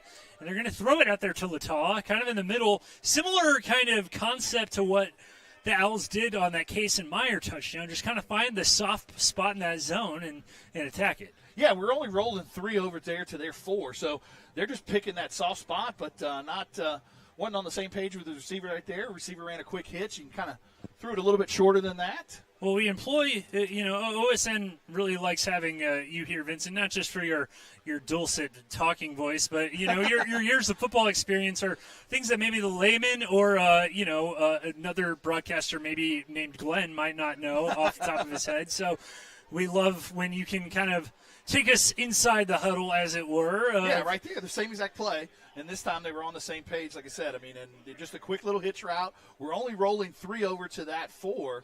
And kind of having whoever that is on the outside, whether it's Braxton or Kobe Morton or Philip Peebushy, kind of playing the difference between those inside two. So may have to make an adjustment to that if we see them keep doing that throughout the game. Yeah, for as much as I may claim to know about sports, my knowledge of the X's and O's is not always super great. Glenn, you're a lot better than you think, buddy. Well, thank you. As evident, you should see me play Madden and how many interceptions I throw. I'm not great at reading defenses, but I have fun. Anyways, Douglas Fisher's going to throw it out of the backfield. It's going to be caught by Lataw. He's going to have a swarm of Elgin Owls, and guess what? There's some more flags. There's 2. There's one on the play side. Looks like we were doing so good. We got like 5 minutes. Yeah, it looks like there's going to be a holding on the outside out there. I'd almost forgotten what the flags looked like. And then we'll see what this one on this side was. This one was fairly early, so maybe this one may be an illegal shift or something along those lines. And that is one of the nice things when you kind of get together and kind of shoot the breeze with some of these coaches afterwards. But, of course, they're not going to give you all their tricks of the trade because, who knows, I might be a spy for other teams. But, you talk to these coaches and be like, man, it's interesting. Why do you choose to run this defense? Why do you choose to, run this offense? And it's a lot of it's just, do you fit the scheme to your players? Do you fit the players to your scheme? And we've seen various coaches say, you know what, we used to not run this offense much, but the guys we have, it just works better with what their skill sets are to run a defense like this. I think one of the hardest things of coaching is, like you said, changing your scheme and developing to the players that you have. It's one of the hardest things to do as a coach because, like I said, coaches are very, concise and organized and detailed people, but those good ones, like I said, adjust to the talent that they have, and going to come out the back door here. Got some room. Just good job of staying at home by CD, number 18. As soon as you said coaches are organized in detail, I realized, that's why I'm not a coach. That and I don't know the difference between, hook and ladder and, well, I don't know. I know what a hook and ladder is. A 3 technique and a 5 technique? Don't get me started on those. Just call it are you nose guard or what? Like, Gonna get Brody back there again. Joking around with Brody a little bit before the game. He is yet to reach the end zone so far this season. Got to break that streak, yeah, buddy. leading the team in receiving yardage coming into this game. It is fun to joke with these kids before the game, and we're going to have a punt here. I believe Graff is going to kind of rugby-style it a little bit, angle it toward the sideline, and it's going to bounce. Yep. Nice little corner kick there. Going to get it down to about the 10 or 11. Yeah. Yeah, I was talking I heard I was down on the field beforehand when the players were kind of warming up, and I thought I heard somebody yelling my name, and I look around, and I'm wearing the Elgin Owl hat that Coach Wyatt was nice enough to gift me last week. He said, dude, you got to wear some red. It's like, I don't have any. And, and so he gave me one, and I hear, Glenn, and I turn around, and it's Ritzmeyer. Bro, you got to go backwards baseball cap tonight. And I was like, nobody's going to see me. And he's like, no, dude. And I said, we have those faces for radio. I was like, did you get a haircut or your hair always looked that way? He goes, it's the helmet hair, bud. Oh, we got another flag. Shift. Who would have guessed? But so we're going to decline it. Ritson definitely a guy who doesn't take himself too seriously. A guy that really enjoys kind of just, Ritson likes to have a good time. Yeah. Great kid. If we weren't in Southwest Oklahoma, I'd swear he's like a surfer straight out of like Fast Times at Ridgemont High, hanging out with Spicoli or something. Man, he's just that's a reference for nobody under the age of 30, probably. Yeah, these kids don't know who Spicoli. So figure it. Talk to your parents. They know Spicoli. Yeah, it looks like they're going to punt it again. They had a couple flags on the. They had an illegal substitution and a illegal shift. So we're going to force them to repunt it since he got that one inside the 10-yard line. See if Brody can maybe get his hands on this one. The Myers took the big train truck on the way up here. Got some flags flying from it. That's theirs. Okay. Oh, yeah. When you hear the train coming, that is Mike Booty Myers. I hear it every morning. He makes sure every time he passes my house to do the train. I appreciate that, Mike.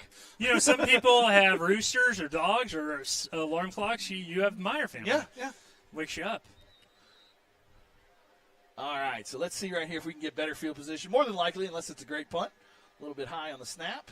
And not so much of a punt, that one. Definitely would love a redo on that one, but that's going to give us the ball almost about 40 yards of field position right there, so good job of taking that penalty.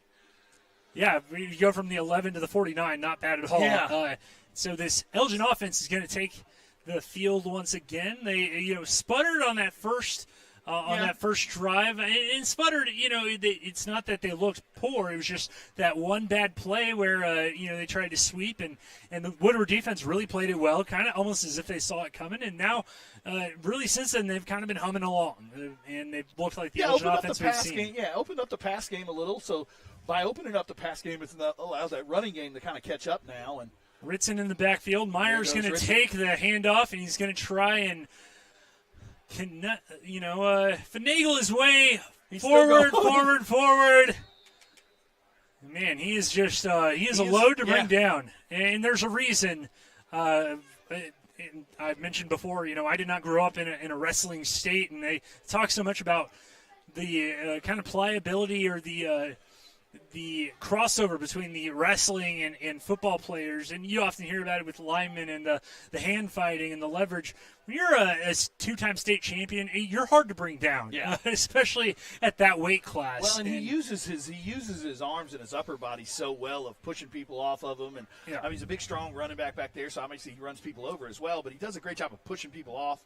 Get it out here to Brody. Screen pass to Morrison. Morrison's going to glide through some defenders and down to the 20-yard line right around that Rising Eagle Brewery red zone. Rising Eagle. Looks like we're going to have a player down. So we're going to go to the timeout. You're watching Elgin Out Football on the Oklahoma Sports Network. Right after that Southwest Customs replay. But we are going to go to break now.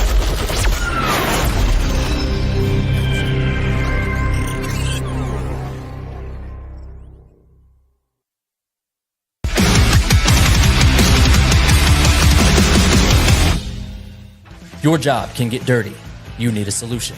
At Waste Solutions, we offer front-end loaders, roll-off containers, and dumpsters for any job, large or small. We also provide residential trash services for Lawton's outlying communities. We've got a solution for small businesses, contractors, construction companies, and everybody in between. We're a locally owned company, and we've been serving our community for 21 years. We love Southwest Oklahoma, and we take care of our own. Every dirty problem has a solution. Waste Solutions. Click or call today. 4D Landscaping and Irrigation has been providing top-rated professional landscape and irrigation services for the past 25 years. They take your vision for that perfect landscaping project for your home, new construction, or business and make it a reality with their easy financing options. You'll want to make sure to ask them about their seasonal services too. 4D Landscaping and Irrigation. Call 510-9983.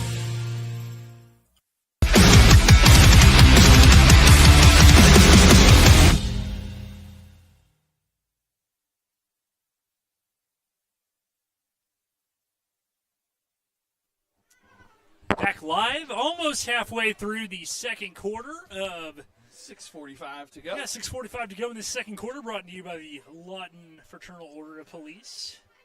And so, Laura's going to throw. He's got a solo. Josh out of solo. That is an Elgin Out touchdown. Yeah, just a deep kind of skinny post. Great job of Trace right there, hitting it right there on the seam for the big touchdown. Josh's first touchdown of the year. Good to see him get in the end zone. As we take a look at the Southwest Custom Bedliner, man, taking the punishment there, and that's when you run up against those safeties, that is the risk that you take. You know that you're going to kind of be left out to dry there, but you know what? It was worth the reward as Delgado kick is up, kick is good. So with 6:34 left to go, our score 28-0. Elgin leads Woodward. You're watching Now Football on the Oklahoma Sports Network.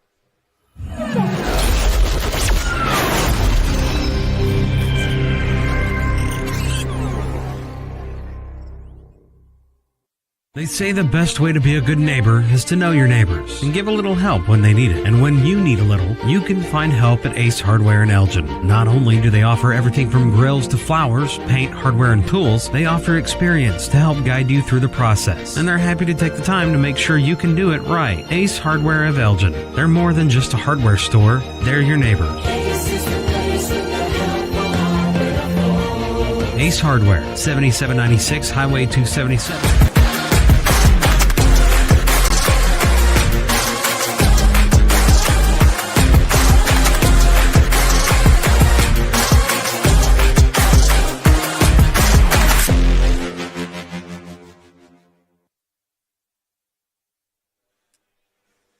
.34 left to go before halftime as the Captain I Joe rings loud and clear on the PA system.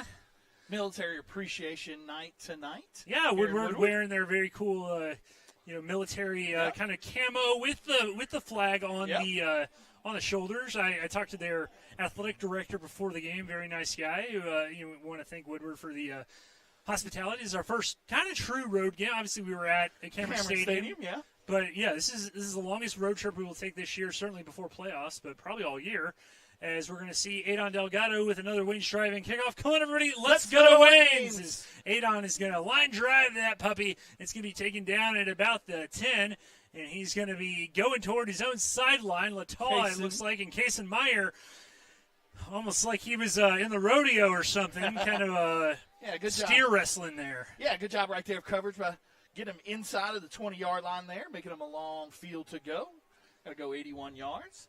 Yeah, we're going to talk about the R&J Motors drive summary. Yeah, it's scoring. We got the ball on about the 49-yard line. It's a 49-yard drive, capped off by the nice little skinny post there to Josh Adesola for Josh's first touchdown of the year. Trace's third of the game, though, I believe. Right. Yeah. So Trace now has 9 touchdowns on the year, 2 interceptions.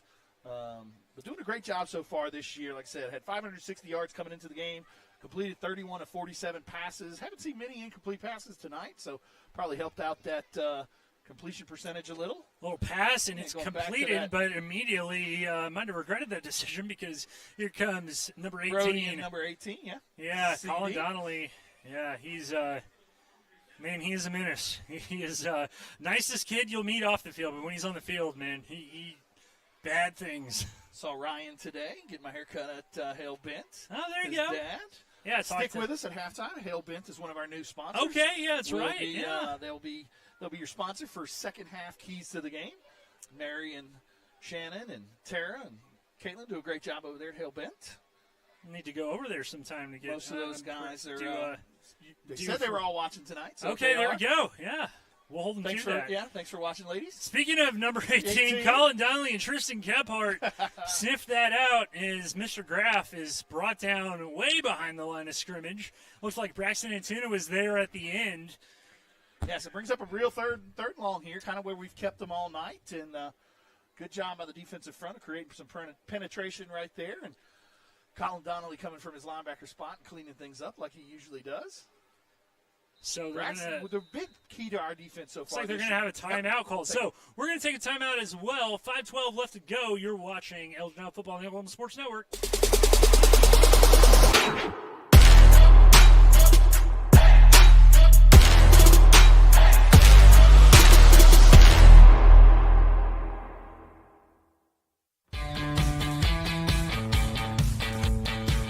Goodbye, paperwork. Hello, convenience. Farewell, waiting. Hello, personal service. Catch you later, dreaming. Hello, planning. Buy your dream home, connect with a personal banker, and easily schedule an appointment with digital tools from Arvest Bank. Goodbye limits, hello possibilities.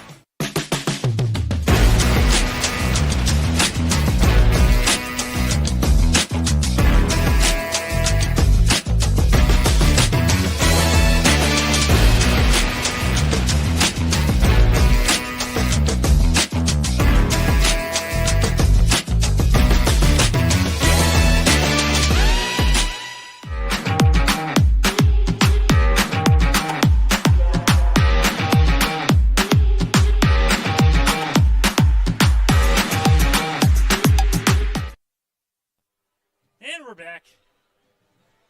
It's going to be 3rd and 11. Pressure coming. Douglas Fisher's going to throw it deep. There was some hand fighting, but no call. Incomplete pass. I'm wondering if that was even catchable, but it did look like Josh Adesola had some really good coverage there. Yeah, good job of Josh kind of pushing him out of bounds there, kind of making an uncatchable ball. So that's kind of when they use that term about use the boundary as another defender. Yeah. You really were kind of boxed in there if you are. When if you're number 11, Colt Moore. Yeah, if you can squeeze them to that sideline, like you said, it forces another defender and almost forces the quarterback to make an absolute perfect throw. And some more laundry on the field. Looks like the center may have moved the ball a little, so it is going to be a false start. Oh, wait, no, it's on us. Oh, I thought. Well, I saw the guy call a false start. Nope. Yeah, saw the guy call a false start. Some miscommunications there. Colin kind of said, "Hey, hold on now. It's the captain of the defense here. You're going the wrong way, sir. You need to make a left, not a right." It's like NASCAR. But what's really helped us out the defense, one spot that we were really a little nervous about coming into the season with those outside linebacker spots. But Philip Peebushy and Braxton Antuna have done an absolute phenomenal job at those outside linebacker spots. See, Brody Morrison. Brody's got some room. Brody's going down the sideline. Got some blockers. Oh. He's going to get pushed out of bounds, and I believe he is inside that Rising Eagle red zone. Yeah, like I said, never want to cheer for just one kid, but Brody's a great kid. Got to know him real well in the last couple years. Been playing it since he's a freshman.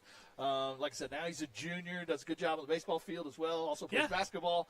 And like I said, I mean, just want him to get into the end zone. He's one of the just only a really good kid. And the only skill guys so far this year that hasn't got in there. So we'd love to see him get in and see if we can do that sometimes tonight. But, yeah, inside of that Rising Eagle red zone here, 4:57 to go. I'm sure Rising Eagle will have the TVs and all the big football games tomorrow. Yep. I was thinking about possibly heading over there.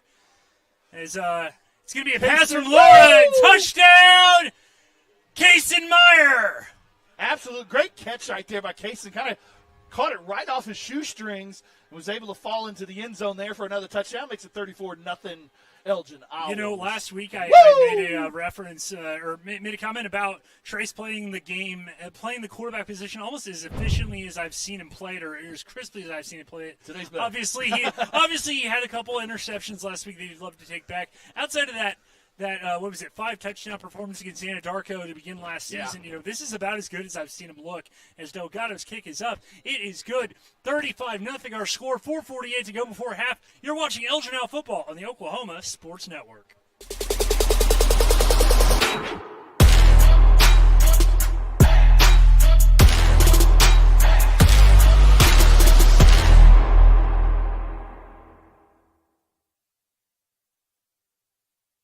Sign Company has been serving Oklahoma and surrounding states for over 60 years. As a family-owned business, our focus has always been on driving people to your door, not just selling you a sign. From custom sign design and manufacturing to installation and service, AeroSign has the knowledge and experience to deliver the ideal sign for you while using materials of the highest quality to ensure that your sign will look great for years and years to come. We design and manufacture our signs for longevity, so you get the greatest return on investment possible. AeroSign Company, helping your business thrive since 1955.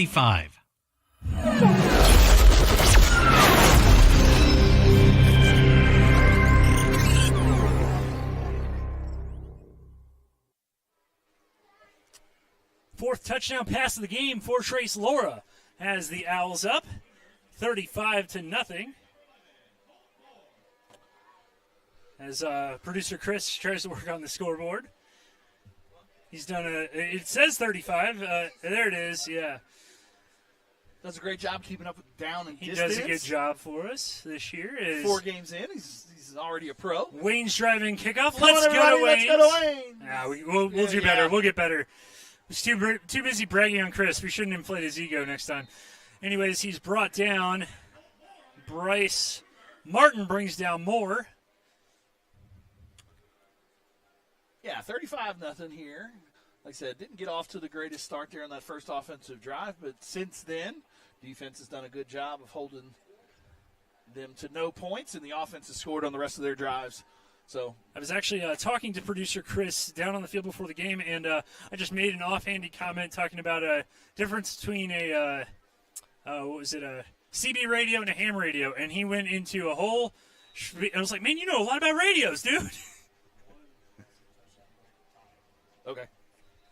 So we just got him news, some information. One passing touchdown away from Trace tying the career record, I believe, of his brothers. Well, I believe it'll also be tying for in-game for himself because he had, I believe, was it 5 last year against Anadarko? It was somewhere around 5 there, or 6. if I remember. Yeah. Yeah, 1. So, yeah, just got word. We'll double-check all that at halftime and bring that to you at halftime and in the second half. But, yeah, potentially 1 passing touchdown away from tying his brother's school record. So we've got that 4 receiver spot. See, we've already adjusted to it. Now we got 4 over the 4. So we're going to kind of take away that hitch. Yeah, so I almost tried to run, and because we were taking away the hitch, tried to run maybe like a slant route right there, but the quarterback still threw it as a hitch. Still threw it almost like as that hook hitch there. And wasn't able to connect with it right Latal there. was not on the same page necessarily. So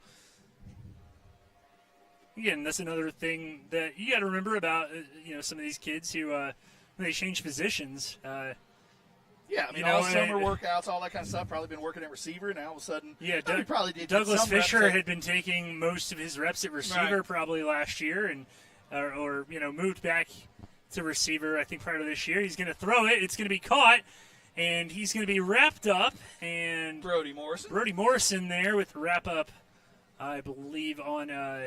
You're trying to see who that was that made the catch there. 21. I think he's wearing, he usually wears number 5.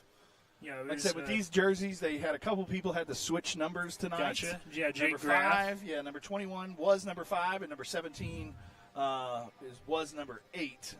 So if you have some reason you have a roster at home and following along, just giving that to you.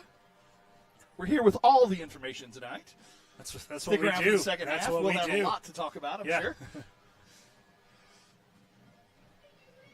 He's going to roll out. Douglas Fisher throwing off his back leg, and it is in no man's land. Had several owls in the vicinity, including Adesola, Jackson, Morrison, and Colin Donnelly kind of shading over there. And so we're going to see the punt team run back out there for Woodward. Yeah, kind of a switch route right there. Kind of a deep out with a deep in. Trying to get the. I was going to say, what defense, are they trying to do to the defense? The defense is trying to kind of confuse them, potentially even like pick and run into each other. See. And then that way you've got the out right here on the sideline. Those kind of rub routes or pick routes, as they call. Some people are like, "Oh, this should be illegal." Well, it isn't at this point. As long as you don't hit one of the defensive backs. Nice or little one-handed like snag there from the former defensive back Chalmer White as the ball bounces out of bounds at about the 45-yard line. We are about just under 4 minutes to go in the first half of this one here at Boomer Stadium as nightfall has hit northwestern Oklahoma. Just want to let you know at halftime we are in an enclosed environment tonight. We are unable to open the windows here in the booth that we're in at Woodward Stadium, so you will likely not be able to hear the band tonight. We apologize about that. We will try and turn up as loud as possible to see if you can hear them, but if not, we apologize. But next week, never fear, it is homecoming, and you will hear them loud and proud during homecoming.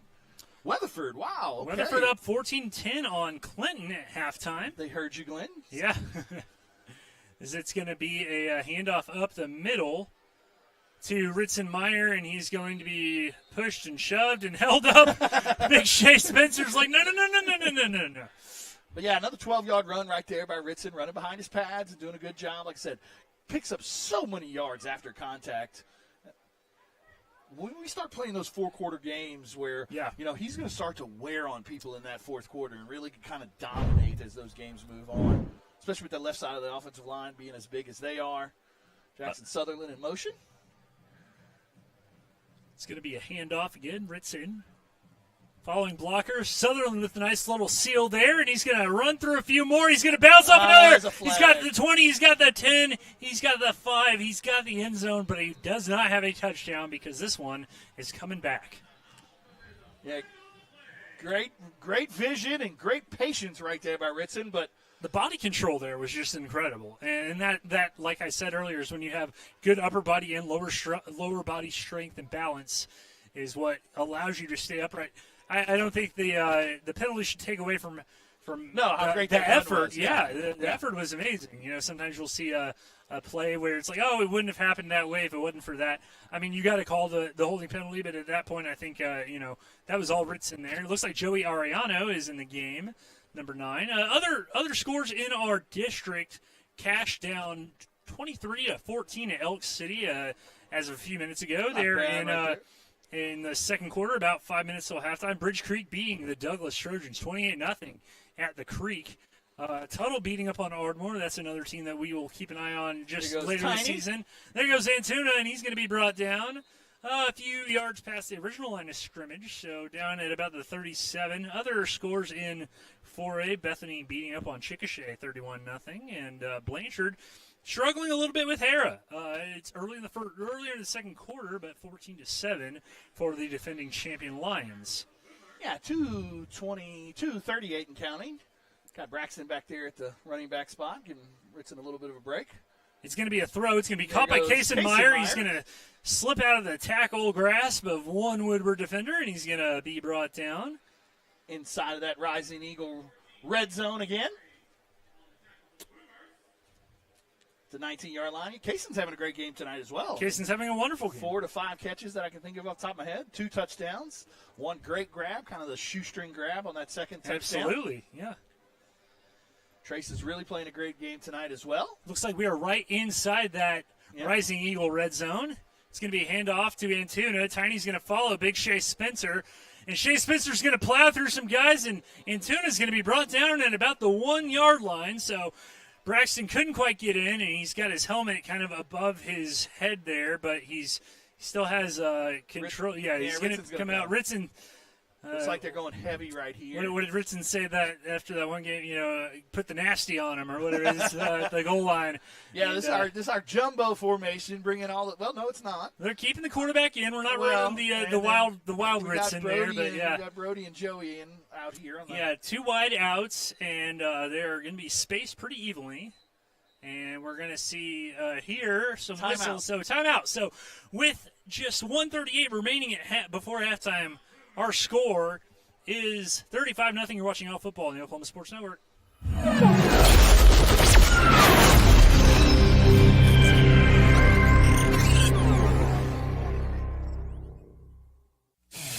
Are you looking for more than just a job? Barres Foods in Lawton offers a career with a competitive starting wage, opportunity for advancement, life and health insurance, including medical, dental, and vision, as well as 401k retirement plan. At Barres, you can be proud of a company that gives back to the community. But most of all, you can take pride from making a quality product. Barres Foods, making the best tasting hot dogs and smoked sausages. The food America likes to eat. So come be a part of a winning team and start your path to success today.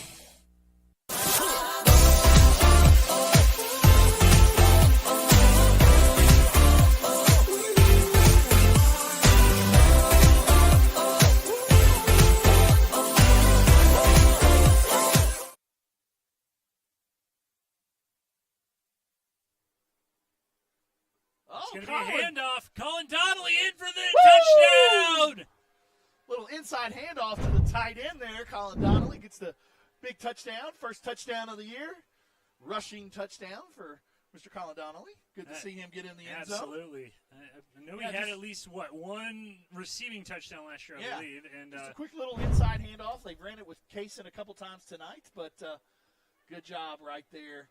Big Ant running on late for the extra point attempt. Makes it 41-0 here with 1:34 left to go in the second quarter.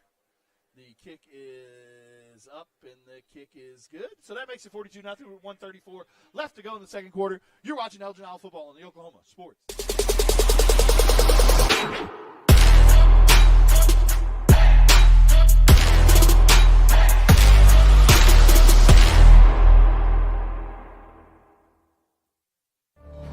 Bank First is uniquely Oklahoman, deeply rooted in over 50 communities statewide.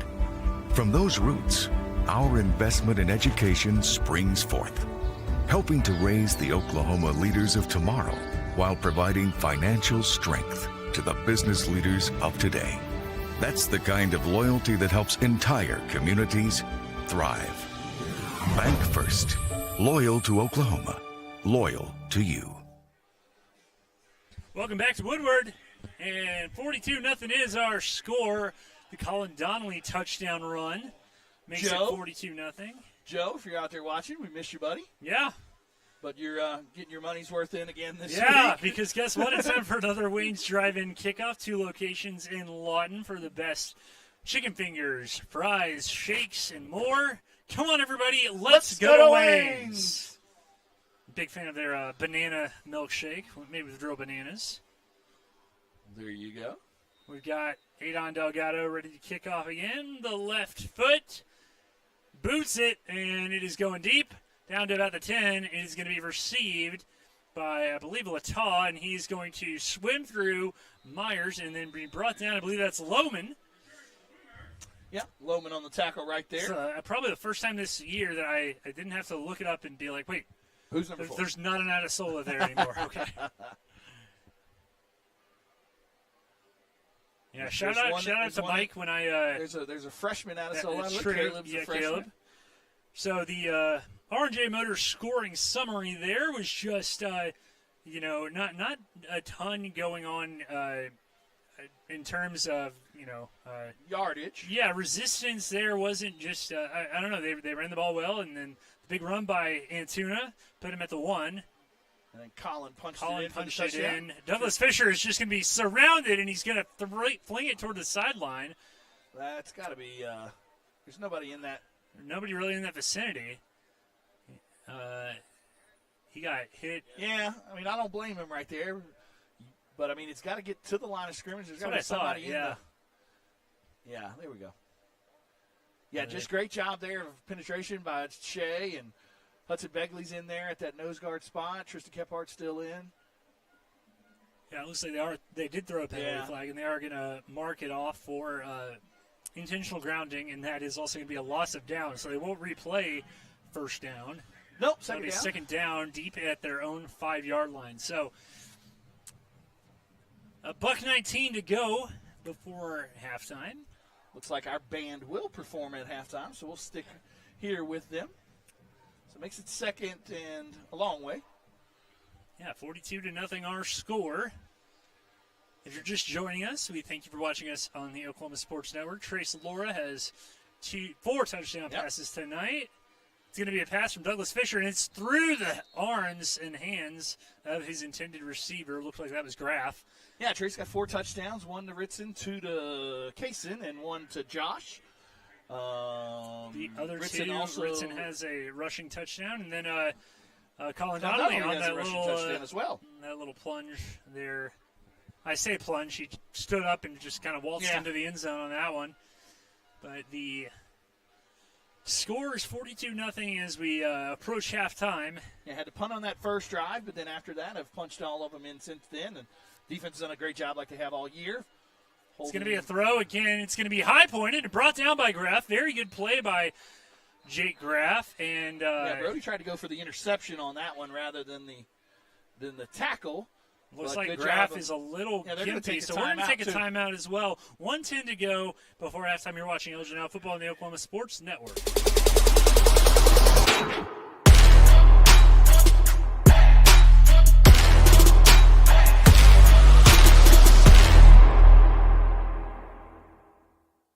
Check out the all-new Blue Teak store located off State Highway 17 in Elgin.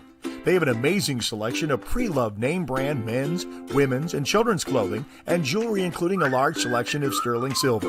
They also have new home decor, comforter sets, candles, toys, and over 50 flavors of Jordan Skinny syrups in stock. Whether it's for yourself or giving the perfect gift, Blue Teak, open Wednesday through Saturday, 10:30 a.m. to 6:30 p.m. off State Highway 17 in Elgin.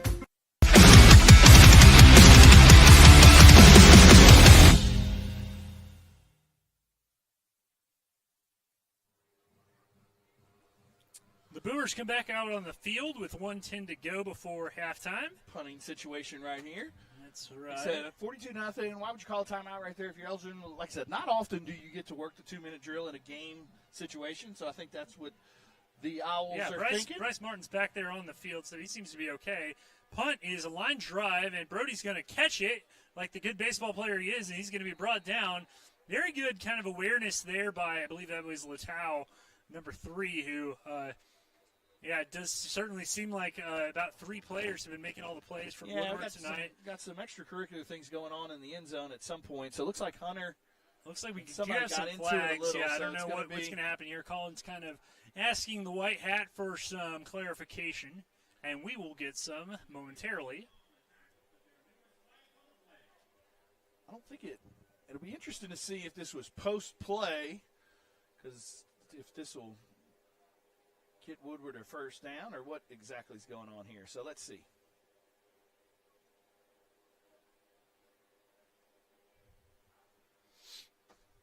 All right, we got a dead ball. Dead ball. Personal foul. Looks like personal foul against the Owls. Dead ball. Unsportsmanlike against the Owls. Unsportsmanlike against So those Woodward. should offset, So but those it's two still lost. going to be about a 15-yard net loss. Yeah. For Elgin, and looks like Coach Chalmer Wyatt is going to ask for some more information. Hunter was the one that was kind of involved with the Woodward player. Couldn't get the Woodward kid's number, but Hunter being the little scrappy. You were talking about wrestling earlier. That was part of our podcast, was a lot about how the wrestling translates. We look at our defense. Half of our defense are wrestlers. Yeah. And, I mean, Coach Baker's also a wrestling coach. Sure. So he plays into it a little as well. Like I said, talked about that in the podcast, how, that one-on-one matchup and some of that stuff in wrestling, how that translates to the football field. And it was interesting to hear from Hunter and his dad about kind of how all that works and some of those things. Definitely cute quarterback that I was not a wrestler, so don't know much about wrestling, so it was interesting. Yeah, you had to protect that pretty face. Right. So it was interesting to hear from those guys about how all that went down. So, yeah, we're going to get pushed back another 15 yards from where Brody got tackled, so that'll make us go about 54 yards potentially. I don't know what year it ran, but it may have been last year. NFL Films ran a special about NFL players and their connection to wrestling. And Yeah. a lot of those guys, especially the ones that come from those Midwest states and schools from Iowa and Wisconsin, that's a big deal out there. My brother-in-law, that was one of the first things my brother-in-law played safety at Ole Miss. My father-in-law was a college football coach, defense coordinator at UT Chattanooga, head coach at Arkansas Monticello, several other places. Oh, wow. And when he was a kid, one of the first things he did was put Brischen in wrestling because he knew he was going to be a football player. And like I said, the things that you learn, hand-eye coordination, getting off of blocks, using your hands, using your feet, center of gravity, things like that, all translate to football so well. And like I said, that was one of the first things that when Brischen got old enough to wrestle, the first thing he did was get into wrestling, and really helped with his football game too. Well, with as long as it's taken between these two plays, we might as as well just have a whole wrestling podcast for about 2 minutes during these plays. The White Hat is finally kind of back there. 1:02 to go. Like I said, not often in a game situation do you get to do a 2-minute drill. So let's see what the Owls can do. They are going to run out of the pistol per usual. Going to go for it right away. He's going to go deep. He's got Brody. Brody Morrison catches it. It could have been 6, but what a catch by 2. Great catch. Great throw. They're going to run the no huddle. Look at Shea. Man, Get big down there, Shea. Never seen Shea run that fast in my life. He set himself up for failure this week during conditioning. Yeah. Because now we all know how fast he can really get it going. Yeah, we see you, Shay. We're in the you red can't zone. fool us. It's going to There be a goes pass Brody. to Brody. Brody's going to follow some blocks. Biggie is going to push his way. Touchdown, Elgin! Oh, another flag. Oh, man. Looked like Begley and Let's see if this is Ogamoro post. were kind of a... Let's see if this is post-touchdown. If not, you got to feel bad for Brody. No, it is going to be holding. Man. Oh, you got to Brody. feel bad.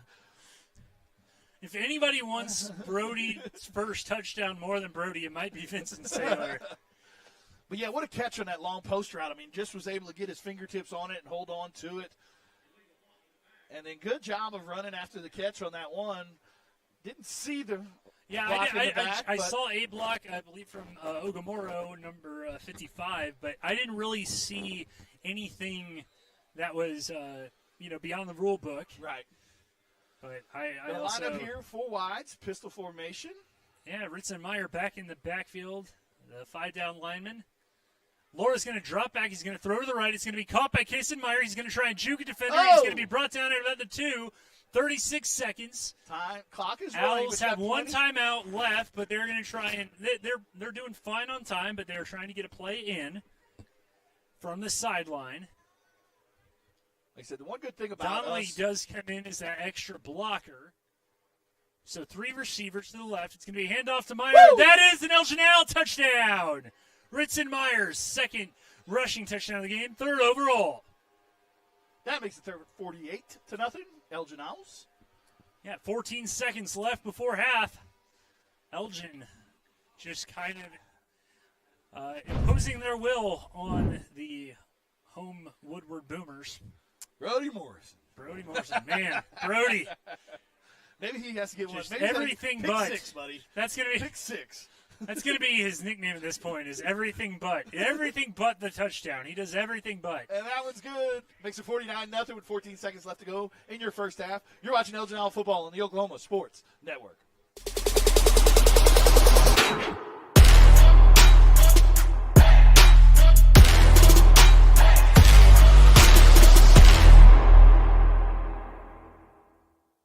Step into the best chapter of your life, one with rheumatology care from a provider who focuses on your well-being and getting you back to what matters most. Dr. Shahzad is dedicated to building long-lasting relationships based on trust and medical integrity with every single patient. Schedule your telemedicine appointment today. Don't let rheumatoid arthritis or other inflammatory conditions stop you from enjoying life. MMG, the power of many for the benefit of one.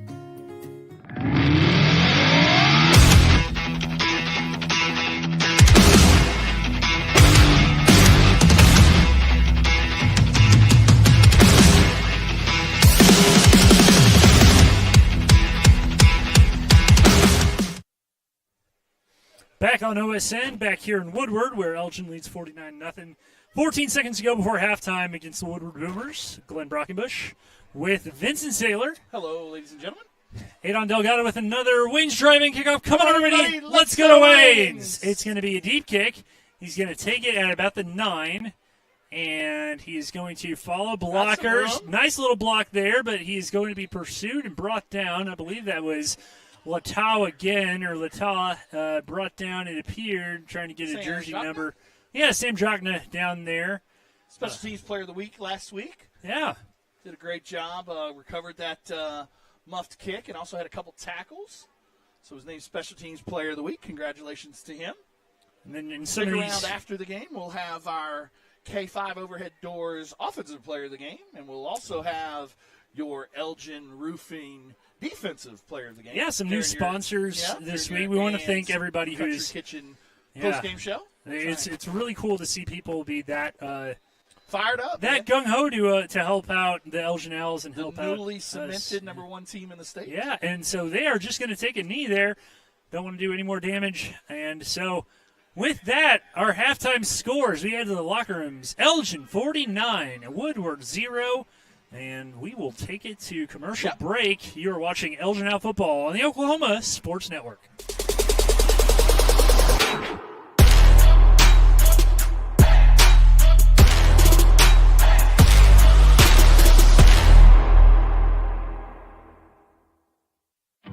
The thing with car buying nowadays is just how many options there are when it comes to where to actually get a car. Dealerships, websites, auctions, private sellers, and so on. But knowing exactly where to get your car loan makes it all much less stressful. That's where Communication Federal can help. There's a reason we're known for auto loans around here. Lots of car options, lots of places to buy, but only one choice for an auto loan. Communication Federal Credit Union.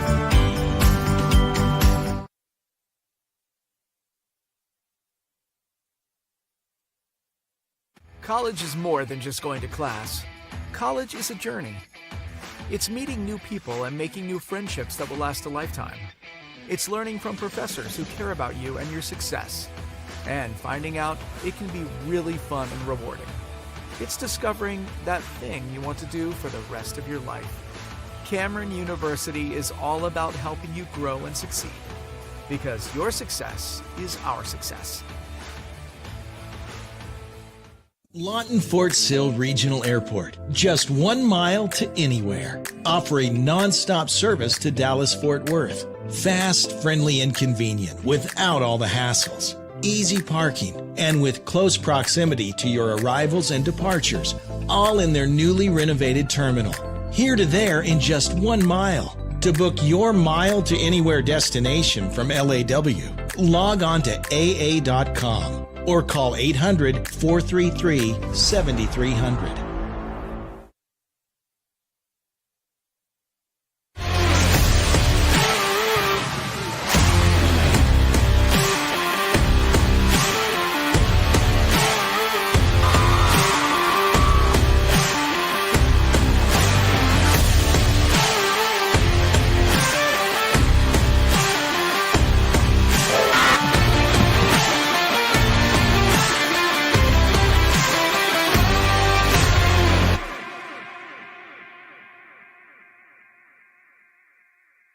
Scott's House of Flowers in Elgin has been proud to serve Elgin and the surrounding area with a wide variety of flowers and gifts for all occasions. Come see them for great gift ideas, including the exclusive Tyler candles. And who couldn't resist Sweet Shop USA, featuring handmade grand truffles. Scott's House of Flowers, just off Highway 277 in Elgin. Delivery available, or stop by for easy pickup. Phone 492-4880. Scott's House of Flowers. Landmarks. They stand as symbols, reminding us of history and moments that shape our lives. We create our own landmarks. At Becker Raybon Funeral Home, we understand the importance of honoring these moments. Let our compassionate team help you celebrate the life and legacy of your loved one. Offering a range of services to honor the stories that matter most, we believe that every life leaves a mark that deserves to be cherished and remembered. Becker Raybon Funeral Home, honoring the landmarks of your life. Down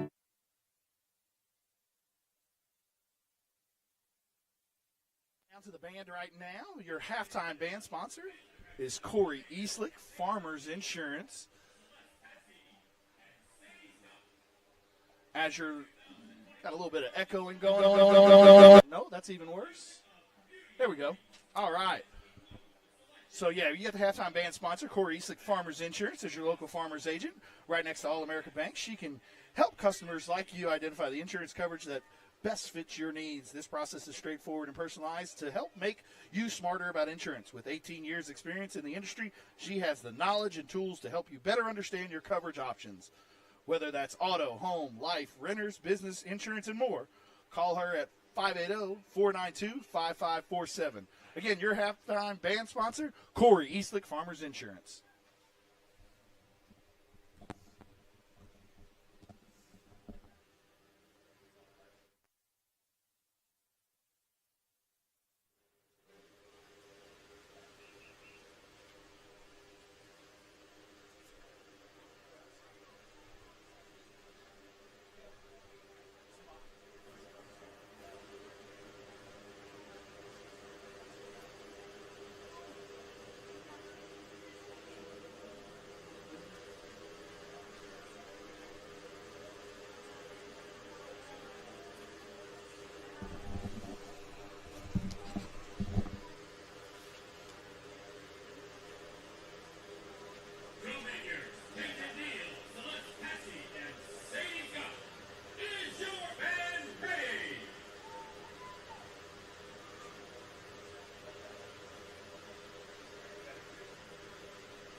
Other, yeah, you can go.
All right, give it up for the pride of Elgin.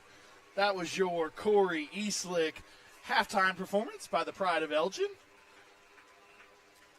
With your score 49-0 here at halftime, 6:33 and counting with remaining in that halftime. We're going to take a quick commercial break, and we'll be back to bring you all the second half highlights here shortly. You're watching Elgin Isle football on the Oklahoma Sports Network.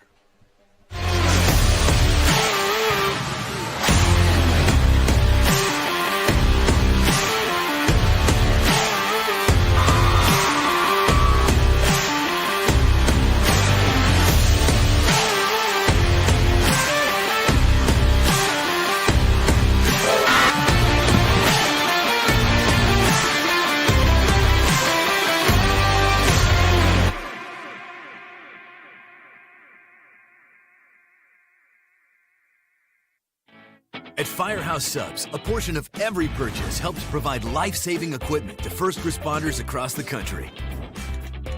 So at Firehouse Subs, we don't just make subs, we make... At Firehouse Subs, a portion of every purchase helps provide life-saving equipment to first responders across the country. So at Firehouse Subs, we don't just make subs, we make subs that are big, bold, and craveable. We make our subs differently because our subs make a difference. Whether you order online or on our app, Firehouse Subs Rapid Rescue to Go will have your subs boxed, bagged, and ready for pickup. Firehouse Subs. Enjoy more subs. Save more lives. When it comes to your health, you want and deserve the best. You want a hospital with the highest quality scores in the region and one that provides safe, excellent care. Southwestern Medical Center has been a part of this community for 115 years and has a history of delivering compassionate, skilled healthcare to Lawton and Fort Sill. Choose the hospital that has always put the health of this community first. Southwestern Medical Center. Be well. Live well. That's why we're here. Pizza Hut, you owe Chicago an apology. Tavern style pizza is our thing. Why couldn't you be happy with deep dish like all the tourists? Good. And you just had to make it so crispy and delicious. It's perfection. They put the toppings all the way to the edge. It's cutting the shareable square. That's delicious. What's your deal, Pizza Hut? Your secret's out, Chicago. Try any of our large Chicago tavern-style recipes for just $12 each. Hey, Pizza Hut, you owe Chicago an apology. Sorry, Chicago. No one out pizzas the Hut. Apology accepted. Are you prepared for summer? We are. Keep your air conditioner ready with a Miller Noble Heating and Air Maintenance Plan. We service all makes and models from Bryant, Carrier, and Lennox. Just need a repair? We can do that. Can't pay for it all at once? We offer financing plans too. Is it time to replace your old system? We offer free estimates on new systems. Click or call today and stay comfortable with Miller Noble Heating and Air.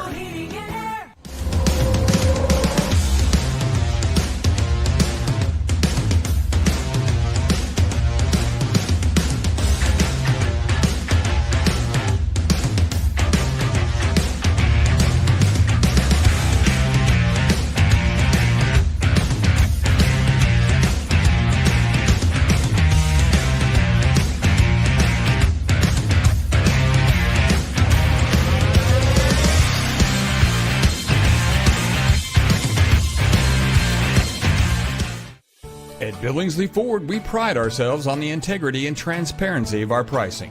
The price you see is the price you pay. As your hometown Ford dealer, that's the way it should be. I'm Grant Billingsley, and that's the Billingsley way.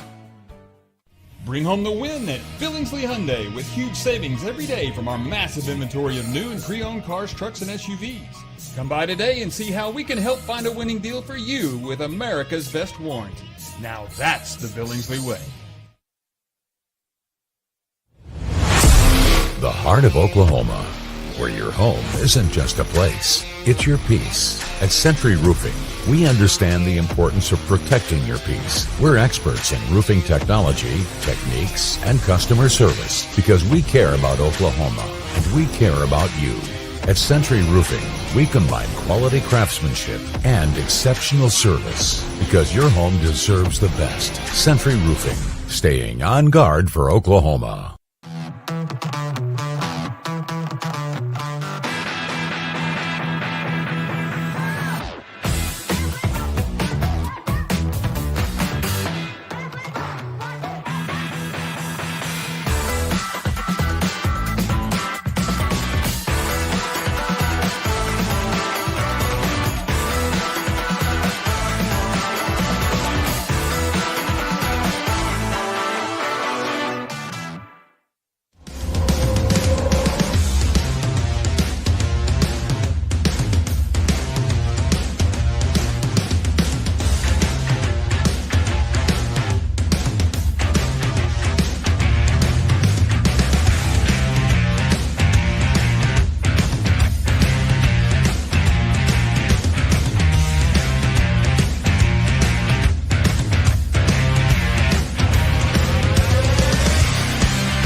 We are back live from Elgin, or from Woodward, as Elgin takes on the Woodward Boomers. And the second half will be starting here shortly. 49-0 our score after the first half. I want to thank Corey Eastlick, Farmers Insurance, our halftime sponsor. Yeah, and Pride of Elgin doing a great job up here in Woodward, performing for the Woodward faithful. Yeah, I was kind of mingling, walking through the stands at halftime and heard somebody, lady say to some of the kids, "Man, that was good music, wasn't it?" And yeah. I think even the Woodward fans were impressed by the Pride of Elgin and their Beauty and the Beast rendition. Got to give a shout out to my daughter and niece. So my in-laws and brother-in-law live up here in Woodward. That's right. So the little voices you potentially heard at halftime, they were Sleigh Baddies. Sleigh Baddies. Were my niece Ella Matthews and my daughter Marley Saylor enjoying the game here in Woodward.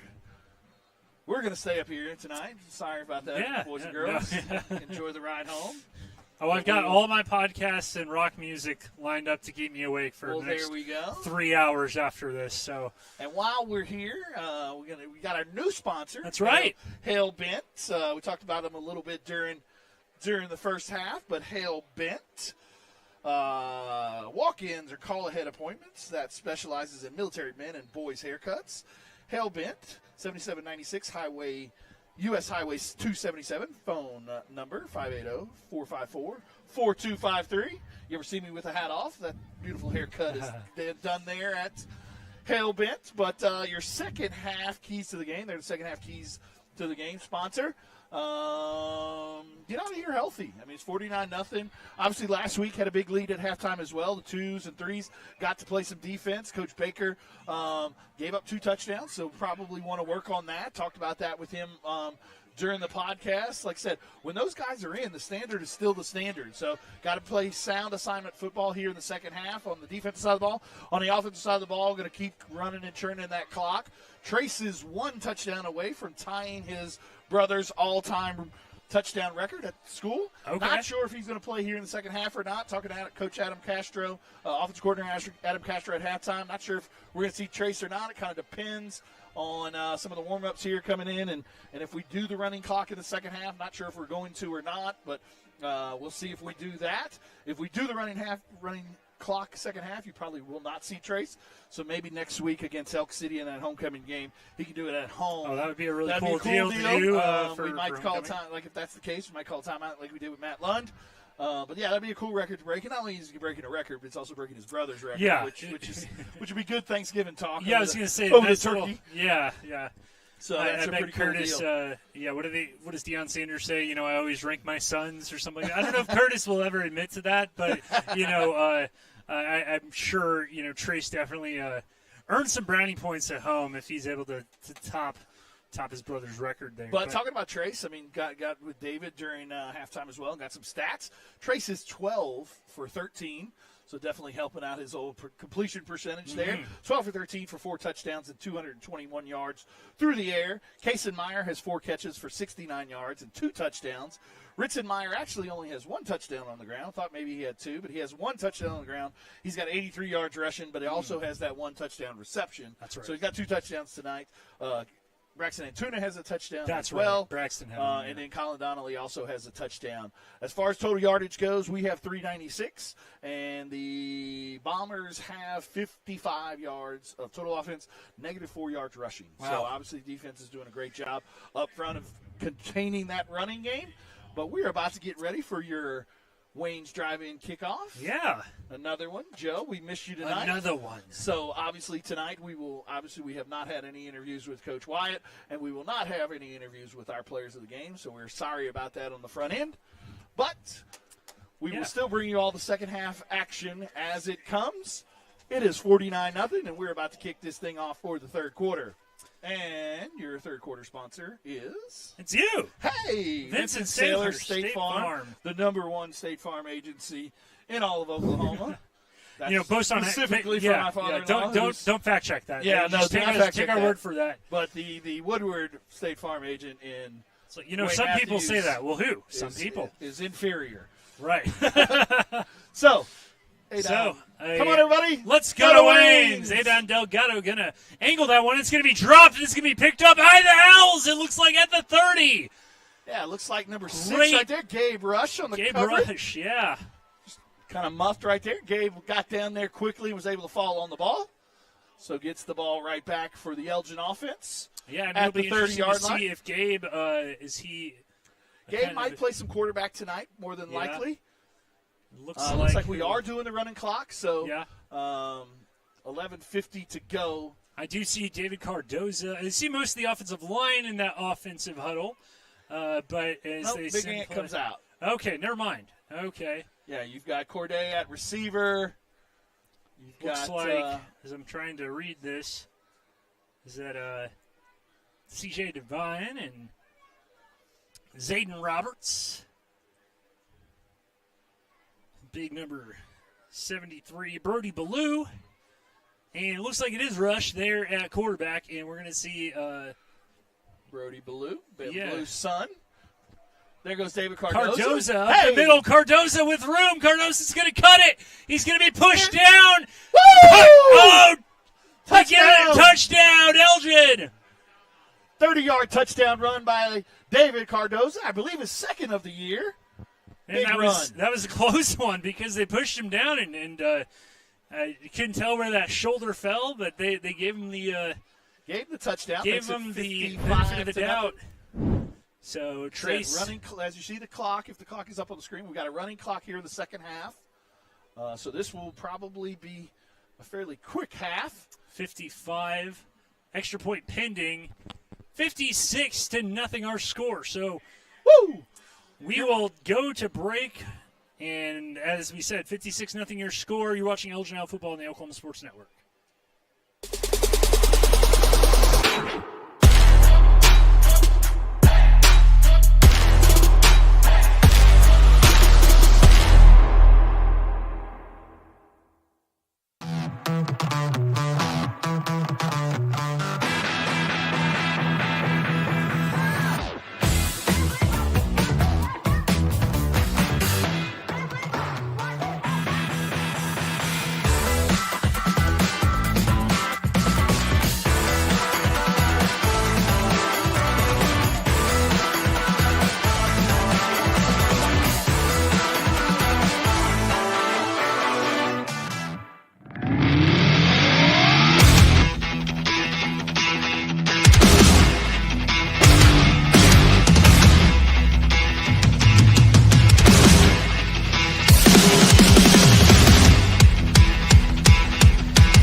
Back. 10:43 left to go before halftime. Another Wayne's driving kickoff. Come on, everybody. Let's go to Wayne's. Adon Delgado, short run up again, so he's going to angle this one. We'll see if we have the same luck, and they're actually going to fair catch it. Maybe he should have done that the first time, but he is going to fair catch it there at about the 28.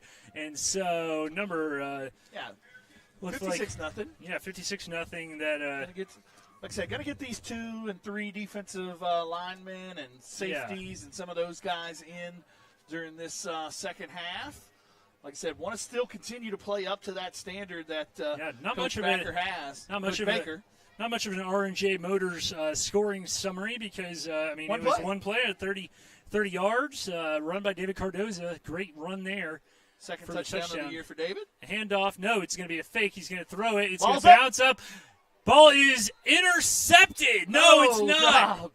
Man, it looked like it was. Jake Deal was in there. Morton was close. Jake Deal fresh off the trombone. Yeah. It's always impressive. He didn't have to run all the way to the he actually kept the jersey on tonight. Didn't have to run all the way to the this week the field house and kept the pads on. Yeah, kept the pads on. Woodward, we were looking before the game, didn't really look at halftime, but Woodward also had 2 players in the band. We noticed during the pregame show. And it looks like it's going to be a handoff, not a throw, and he's going to be wrapped down. That is Graff again, although, Adesola bringing down Graff. It looks like they do have a new quarterback in. Looks like number 7, Cash Carter, I believe. Josh is that backup safety. So, I know he's our starting corner, but he's also one of those backup safeties. So you'll see him playing with some of this group some. Also probably see Corday Ritchie maybe some. Now, Cash Carter, similar situation. Woodward, as we mentioned before, their earlier quarterback, Ryan Douglas Fisher, was listed as a receiver and then kind of moved to quarterback. In similar situation. Paraguay is in there right now as well. Their current quarterback is also listed as a receiver. He's got a strong arm. It looks like throwing a nice little out route, and it looks like, do they call it incompletion there? Yeah, so dropped there by Parkhurst. Not a bad throw, though. No. Like I said, good job on the run right there. Got it out of his hand pretty good. And just unable to complete the pass. Good coverage on the outside, though, there by Bryce. Looks like Corday's going to tap out Brody and get back here. Seen him return punts earlier this year. Dynamic with the ball in his hand. Only a sophomore, like I said, like what they see from him, and look forward to big things as he continues his Elgin Owl career. That's the thing is as we see the punt, and it's going to be kind of a rugby-style punt. Make sure it doesn't touch anybody. Peter, and it is picked up at the 45-yard line. Especially last year with that, I know it was a relatively small but impactful senior class. And every senior class, you can think, well, Coach, how are you going to replace it? You don't. You don't replace those guys, but you reload. And even with these, this amazing senior class that has accomplished so much with guys like Shea and Jace and Trace and Colin, it's not the end at the end of this season. You've got so many great players coming up. Brody Morrison and Braxton Hudson Tuna. Begley, Jackson Deal on the offensive line. You've got a bunch of, like I said, Braxton Tuna's only a sophomore. And the one good thing about it, here comes Dalvin. Yeah, that was going to be another guy I was going to mention. Is only a sophomore, like I said, looks big, unbelievable in pads. When I saw him out here, I heard somebody call, "Hey, Dalvin," and I looked, and I was like, "Oh, that kid's clearly a defensive lineman." And I was like, "No, he is our running back." And he's still learning. This is his first year playing football, so he's learning football, but does a very good job. Like I said, like I said, the cupboard is not bare by any stretch of the imagination. Looks like they're bringing another running back in. Yeah, it's going to be Elam. Gage. Yeah, you're right. Yeah, Gage Elam. And you said you also have. I'm going to try really hard not to confuse Gabe, Gage, and Sage, but all those names sound so similar to me. Well, and every time I always think of Austin, too. Yeah, Austin Elam. And it's going to be a run with Rush. The aptly named Rush is going to rush for a first down and more, and he's going to be pushed out of bounds. A gain of at least 20 there. Yeah, that's one thing that Gabe brings to the table a little bit more than Trace. Like I said, was fighting for that corner spot alongside of Bryce Martin. Bryce Martin ended up winning that corner spot. But, like I said, Gabe's a great athlete and can really get on the outside and scoot. So, like I said, you probably see some quarterback runs here as the second half moves forward. Yeah, the cover's not bare at all. I mean, you got a bunch of – and the one cool thing about it is now the fact that we've got a program in place.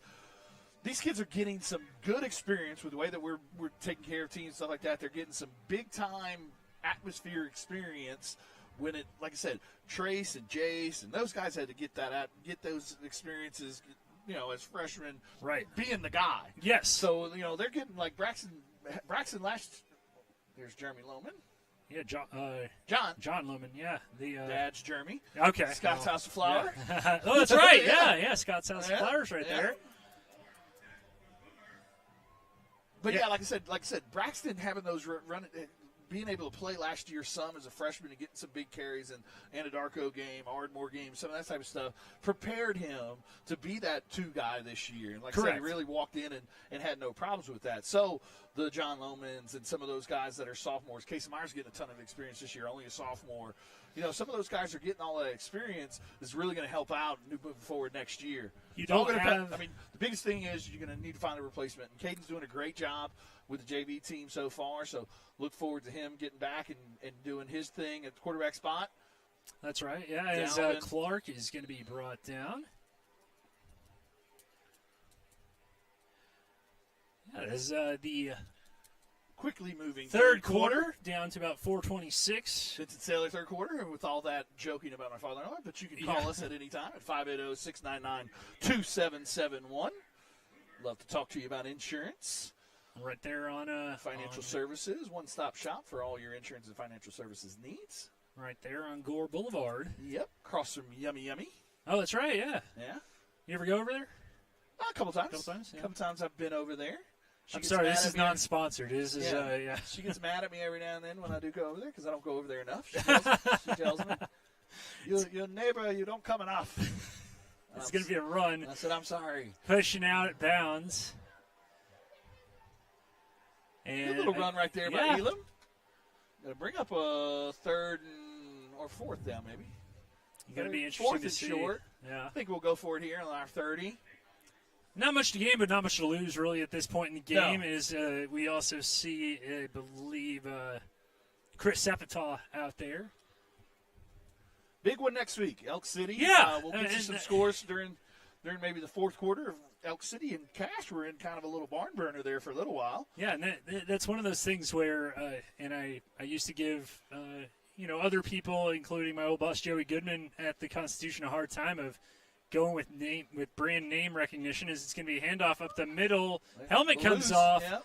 Still fighting. I believe he got the first down. And now somebody's going to have to come out of the game. Yeah, 73. Blue. There is a flag on the play, though. It looks 19 penalties in the first half, from my understanding. 10 by the Owls and 9 by the Boomers. And Vincent, as if you couldn't already feel like Mr. Elgin enough, knowing all these players and their families by name, number 50, Thomas Finley, came in the game. Hey! Figure you know that family pretty well. I sure did. Live across the street. Shout out to our Look at you just doxing yourself. Yeah, but country air neighborhood. The Finleys, the Myers. That's right. The Sailors. Yeah. Well, that's you. Yeah. You just named 3 families. Yeah, and I know there's more out there. You're like, I know 2 of them, yeah. And there's us. No, they are going to move backwards. See what they do here. It looks like they're going to punt it away this time. Going to punt it away. Let's see if Colin. Yep, here comes Colin. Yeah, big CD. Probably woke up from his sideline nap or something. Brody's coming in to snap. That's another thing we don't talk about often. Brody Morrison. Brody Morrison is your long snapper on punts. Yeah. I think Jace is the long snapper on short snapper. Yeah, on I field goals. saw Jace doing that in the pregame, and I thought, well, Jace doesn't play center. No, he's strictly the long snaps. And not a bad punt right there. Yeah, and they're going to fair catch it. It's the second time tonight I've mixed up the words fair and free. About the 12-yard line. Hey, what's fair is free. Is that Confucius? No. Okay. Yeah, Sailor Amos. Oh, okay, yeah. I subscribe to him too. So we want to thank everybody who's watching the game tonight. We know it was a long trip. I checked our YouTube page earlier. We had at least over 100 viewers. Concurrent in the first half, and then I saw some people online kind of asking for updates here and there. But yeah, rather than ask your friends for updates on Facebook, you can just Join watch us. Yeah. we got more room. You know, more we than don't have any merrier. more room in this No booth. more room in the press box. Yeah, but yeah, absolutely watch. We're trying to. I know last year Oklahoma Sports Network broke a record for most views that we've had in a year, and we're trying to top that. And trying I to get to a million. I think last year 750,000. Figured this game would probably be as good as any to have a lot of viewership. Although you know what, big contingent of Elgin fans that have come out and made the 2 hour almost from Elgin. I think it's like 2:45. Yeah, but about 3 hours from the Lawton area certainly. And then it's been a long one, but he's going to run forward and be brought down, and it looked like number 84, Jake Deal. Yeah, good job by Jake right there from his linebacker spot. Little quarterback draw. Did a good job staying home from his middle linebacker spot, making the tackle. 1:36 and counting here to go in your Winston-Salem third quarter. You said running clock here in the second half. But as I was going to say earlier about Elk City, and Joey Goodman would often be like, well, this team, they're usually pretty good, but usually go based on, what he remembered from 5 or 6 years ago. Elk City, 3 years ago, played in the state semis. This is not a program that is bereft of talent or bereft of good coaching. The Elk City Elks. Carter is going to throw it and tipped away. Josh Adesola nearly had one. Yeah. I always wondered about that. Yeah, you got the Elk City Elks, Chickasha Fighting Chicks. You figured with some of those, and then Antlers, I figured, well, they're the Antlers or the Antler Deer. No, I'm pretty sure Antlers is like the Tigers or something like that, which I was like, you're ruining it at that point. With 7 minutes to go left in the fourth quarter, Weatherford's up 21-10 on Clinton. A little bit of a shocker there. Thought Clinton might be able to take care of business. Another program that if you just go based off of name recognition, I mean, that's a team that won a state title 3 years ago. Wagner, who's also a big powerhouse. Wagner's played in 2 straight state title games. Fort Gibson, they beat Fort Gibson 54-7. Big sack right there. Looks like, who was that in on that one? Jake Deal again. Looks like Tristan Kephart. Nope. Braden Jones was in there as well. Brady Paraguay. So good job by the second team defense so far in this third quarter of taking care of business and living up to that standard that Coach Baker was talking about. Corday Ritchie back again for the punt. Gonna call, is that the end of the third quarter?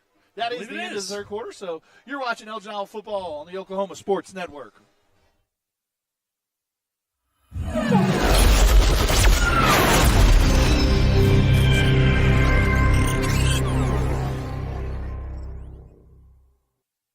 Southwest Foot and Ankle Clinic has specialized in the medical and surgical treatment of the foot and ankle for the past 40 years. And they provide all treatments under one roof. From x-rays, radial pulse therapy treatment, to surgical treatments, all with one goal in mind, providing the highest quality medical care with good old-fashioned Oklahoma compassion. Call to set up an appointment today. Southwest Foot and Ankle. 580-357-80. Sidelined by surgery, illness, injury? Valor Physical Therapy can help. At Valor PT, our skilled therapists create a rehabilitation program individualized for you, with education and encouragement each step of the way. Whether it's sports or the activities of life, let Valor get you back in the game. Start now at 405-265-6449. No referral needed. Mention Oklahoma Sports Network and get a free t-shirt at your first appointment. All right, we're going to start the fourth quarter. Fourth quarter, yeah. Punt is up and away, and not up too high. Going to be a little bouncer. 34-yard line is where Elgin will take over in this fourth quarter. Sponsor brought to you by the Lawton Firefighters Association. Of course, Chief Jared Williams is here tonight. Saw him. He honked his horn actually at me as I was walking through the parking lot. I feel like other than the team, the first 4 people that got here were pretty predictable. It was you, me, Chris, and then the Williamses. And those were the first people that I saw here from Elgin here at the stadium tonight here in Woodward. And it looks like Croft is in at quarterback. Yeah, we do have a new quarterback. Yeah, getting to make the road trip with him this week. It's going to be a handoff up the middle, and just try to hang on to that ball is Sam Jochna. Yeah, they like what they see from Croft. I mean, he's got a lot of athletic ability, throws a decent ball. Like I said, still learning the position some, but very athletic on the outside when he's with the ball in his hand. And big, rangy, kind of tall kid, probably 6'1", 6'2". I want to give shout-outs to all the people that are getting into the game.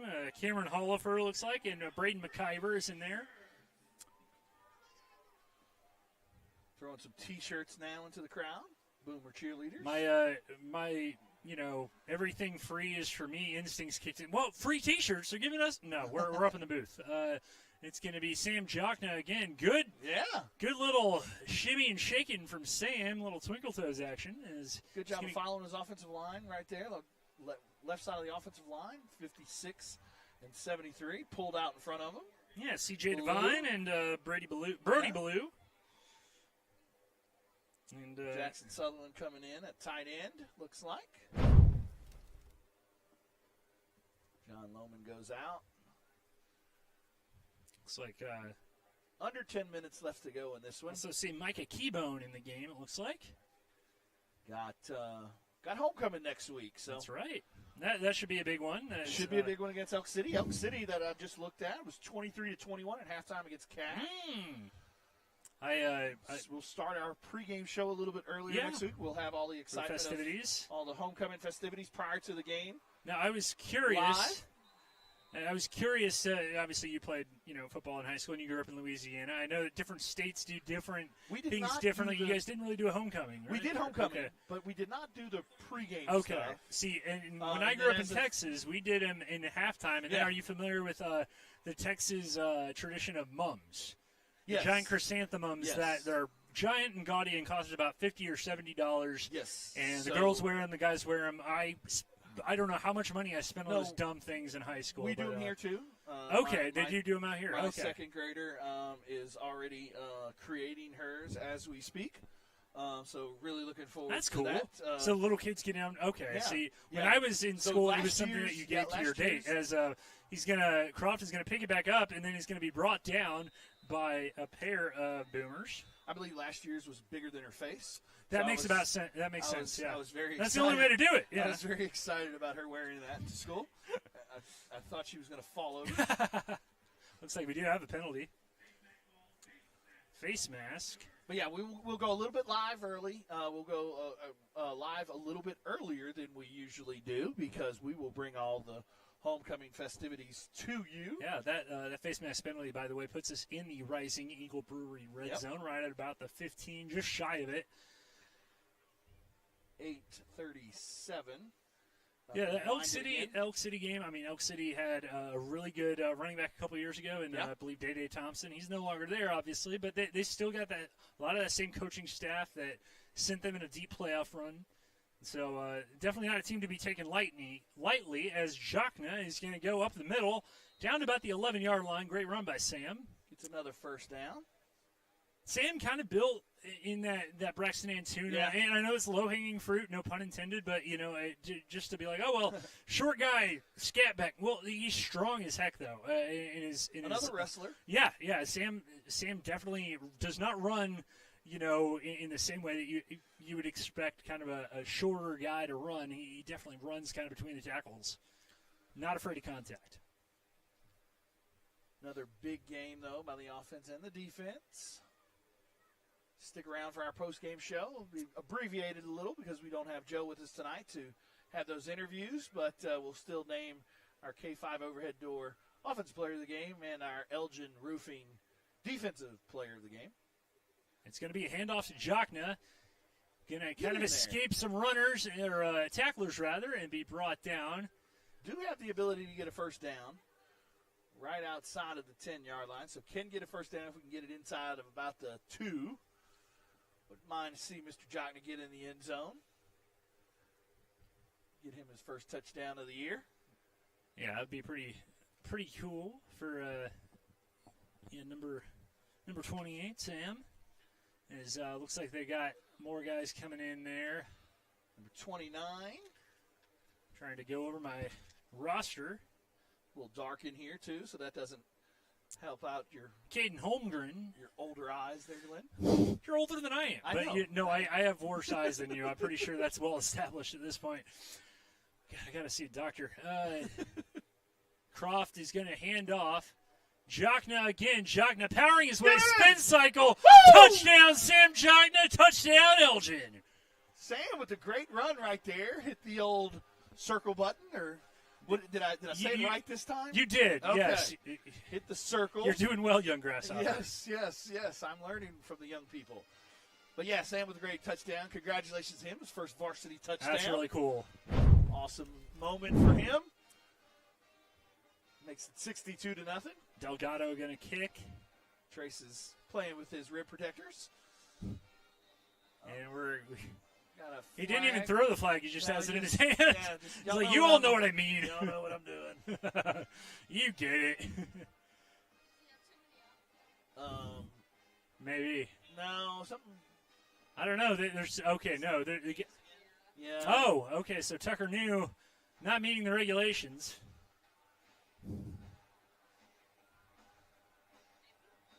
I don't know. Sure. They bring out Sutherland. They bring Sutherland in. So they didn't call a penalty.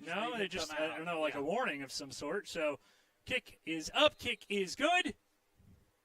So our score 63-0 with 5:50 and counting. You're watching Elgin Football on Oklahoma Sports Network.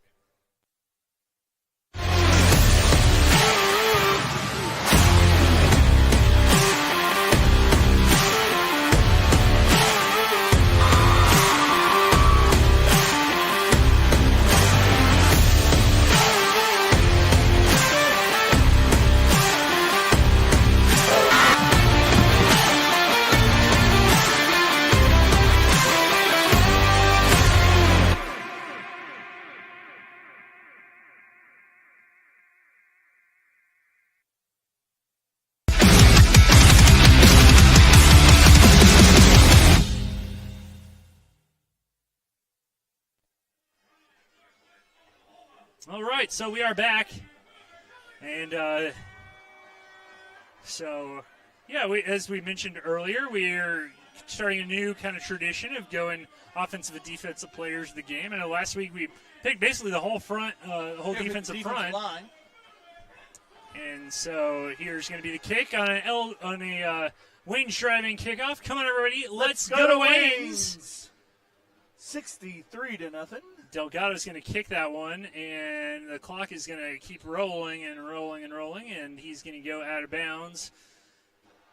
Yes, we'll name your offensive and defensive players of the game here shortly.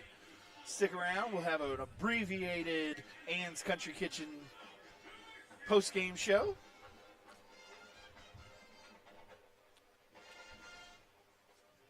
Well, I tell you who's going to be making some money tonight is probably any gas station, truck stop, or restaurant that is open between here and Elgin over the next couple of hours. There's a large one right there in Ceiling that's got right. Got the Sonic and everything connected to that. Yeah, because people are going to be hungry on their way home.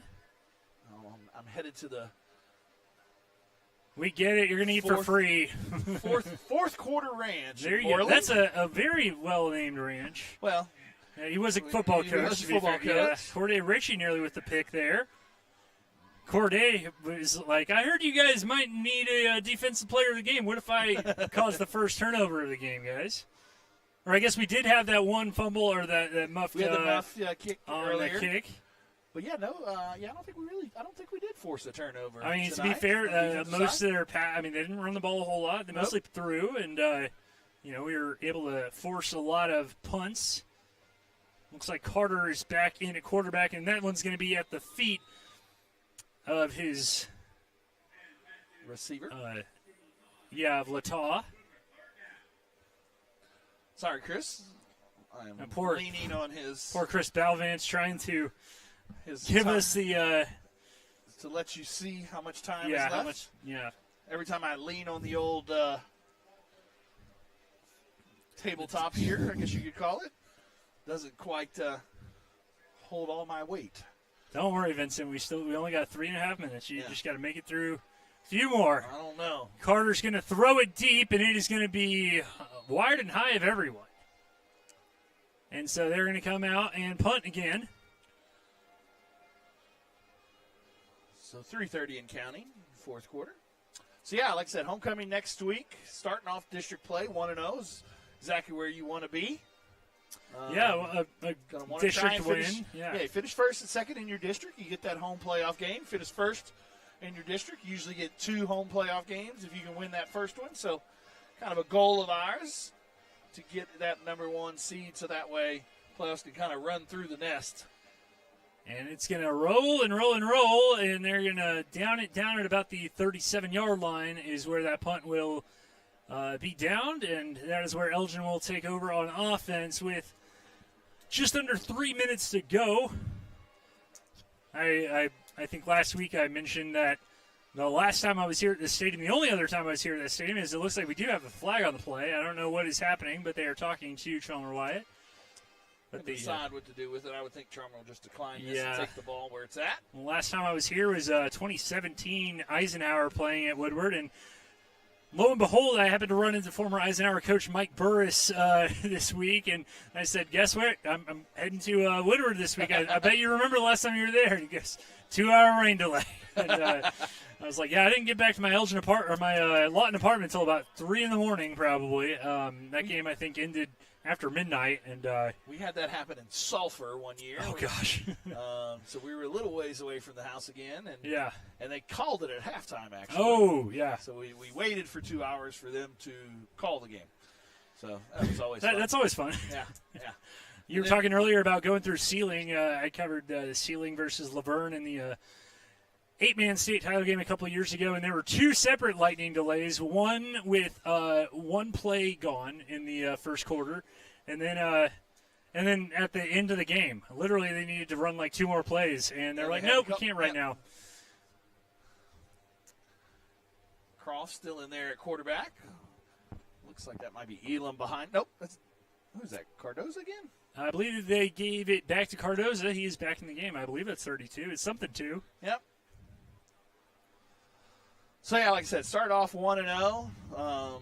Be interested to see how that Weatherford-Clinton game finishes that's true. up. Yeah.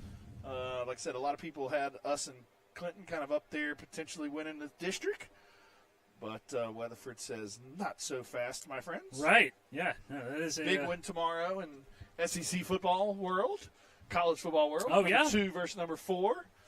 Georgia's heading to Tuscaloosa. That'll be a big one. To play the Crimson Tide. I believe former President Trump will also be there.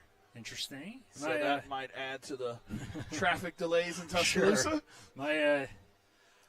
Hopefully the weather has moved out by that point. They were That's a little true. nervous Yeah, about our it, thoughts and prayers are with everyone kind of Florida, within that Georgia, southeast and all that area. eastern seaboard. On top of arriving home pretty late tonight, I'm going to try to be up early enough to watch Oklahoma State Cowboys take on the Kansas State Wildcats. My uncle is a K-State alum, so we usually have a little side bet going on. K-State with a tough one last week. Yeah. BYU, those teams from Utah, man, they're not messing around in the new Big 12. No, they're not. We learned Oklahoma State learned that pretty. 1 minute left, and then it's get off the top of it. Yeah, he's gonna run backwards, and snap kind of went over his head. And good job of him getting back there and covering it up. Probably need to run one more play before we can say this one is over. There's 36 seconds left on the play clock. Final of that one was Weatherford 21, Clinton 10. So interesting. The Eagles, who we, of course, played. Tough place to play. Tough place to play. Weatherford is always a very tough place to play, and that one was at Weatherford, and not correct. at the Tornado Bowl. Yeah, we played them at Weatherford last year, and a lot of excitement heading into that game. And, Elgin kind of put pressure on their quarterback through most of the night. C.J. Nixon, a lot of people say he's the number 1 recruit in the state, so it'll be fun to watch him play again. Ethan Downs having a great year. Yeah. I mean, Weatherford's career. Obviously a program that has produced a lot of talent, and it looks like they're just going to let this one run out. So, 63 that is your final. to nothing is your final, as they are just going to let that take care of that. So we'll take a quick commercial break, and we'll be back after 2 or 3 commercials, and we'll wrap this one up with a tight little bow. So you're watching Elgin Iowa football on the Oklahoma Sports Network.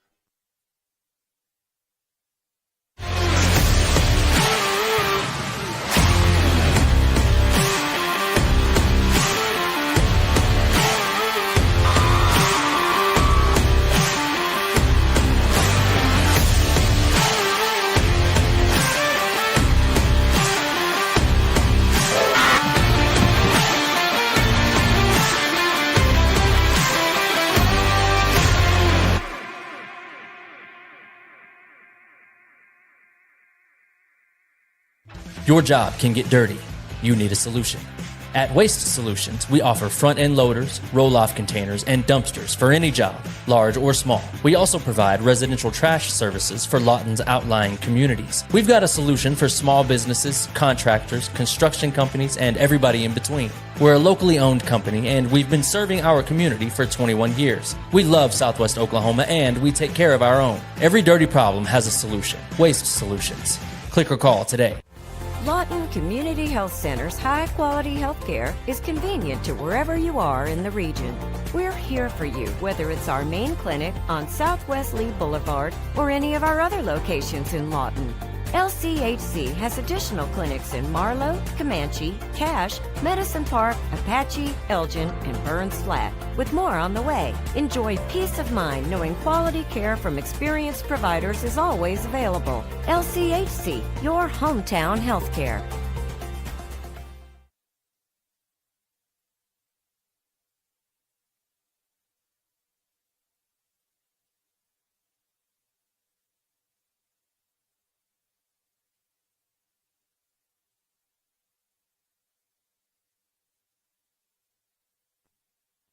So we are back live from Woodward with your Ann's Country Kitchen post-game show. And so Ann's Country Kitchen, of course, some of the best desserts in Elgin out there by the lake. And so not much that really changed after halftime. We got to see some of the 2s and the 3s out there, some of the sophomores, juniors, even some of the freshmen out there. Vincent, what's the big takeaway from this game? Big takeaway, I mean, like I said, we knew we probably outmatched this team a little coming into this game. So great job of taking care of business.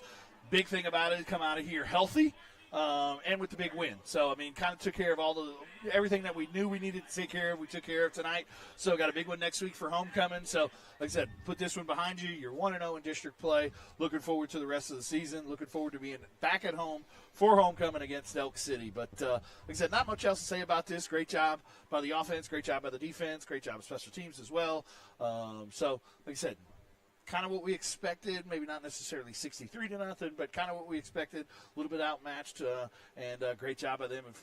Even though it was a long road trip coming up here, like I said, started a little slow, but was able to, after that first drive, to do what they needed to do and get everything rolling there. So congratulations to them. That makes us 4-0 in the season, 1-0 in district, and couldn't be more proud of the boys. And so I guess we'll go into the players of the game. That's right. Yeah. We got your offensive player of the game brought to you by K5 Overhead Doors. They specialize in overhead doors. Give them a call for a free estimate. Garage doors, fence, and gate contractor. Call Ethan today at 580-695-0580. Also a member of Shade Doctor, so can have those motorized shades going up and down on your patio and things like that as well. So call K5 Overhead Doors today. Your offensive player of the game, Glenn. It's going to be Trace Laura. Yeah. I mean, there were several guys you could have given it to, but Trace had 4 passing touchdowns. And not only that, I mean, he threw 1 incompletion the whole first half. 12 for 13, 4 touchdowns, 221 yards. You know, one away from his brother's record. What's funny is I mentioned earlier in the game that it kind of reminded me of that Anadarko game last year where I think he was like 5 of 6 or 6 of 7 with like 5 passing touchdowns. This is just doing that, but on a greater volume. Not necessarily in the passing touchdowns, but, I mean, you completed twice as many passes, attempted twice as many passes. I mean, that's just – he's gotten so efficient, and he's gotten really good at finding the holes in the defense, just reading the defense so well. Just a smart kid, a smart quarterback. Yep. And then our defensive player of the game, we got a sponsor for that as well. Yeah, congratulations to Trace again for being the K5 overhead door offensive player of the game. Now, your defensive player of the game brought to you by Elgin Roofing. Roof work is necessary after severe storms, and you'll need a trusted roofer for your roof construction project. That's why it's important to keep a roofer on your contacts list. If you need work done on your roof, turn to Elgin Roofing in Fletcher, Elgin, and Comanche County, Oklahoma, serving all of Comanche County by taking care of installations, repairs, and replacement work. Call today at 580-512-9463. Junior Spell and those guys do a great job through Elgin Roofing, but your Elgin Roofing defensive player of the game, Glenn? It's going to be Colin Donnelly. I know that you could call Colin Donnelly's name as one of the best defensive players in the game, nearly every game he plays. But you know what? He was around the ball, just here, there, and everywhere. He, when we think of linebackers, we think of often, kind of playing back against the pass and the run. But he was in the backfield. He just all over the field, and I don't know, just a further testament to why he's one of the best linebackers in the entire state. Yeah, congratulations to him as well. Got his first touchdown tonight on the offensive side of the ball. I know we're talking about defense, but, always around the ball, does a great job of kind of finding those holes and picking those holes and doing a great job of making those tackles. So congratulations to your Elgin Roofing defensive player of the game, Colin Donnelly. So with that being said, Glenn, anything else? No, we just want to thank everybody here who watched us here on Oklahoma Sports Network. We want to thank the fine administration here at Woodward for being so accommodating. I know we talked a little bit about some of the technical issues we had tonight, but I mean, honestly, they've been nothing but nice to us here, and we are happy to bring you this game. I know it was a long road trip that a lot of people didn't want to make, and we're glad you were able to watch it here with us. So, with that being said, I think we're going to sign off and say goodnight and take off, because some of us, not all of us, have a long trip ahead of us tonight. So, with that being said, for Vincent Saylor, for camera girl Sadie, for producer Chris, I am Glenn Brockenbush, wishing you a safe and pleasant weekend, and as always, go Owls. Woo! Thanks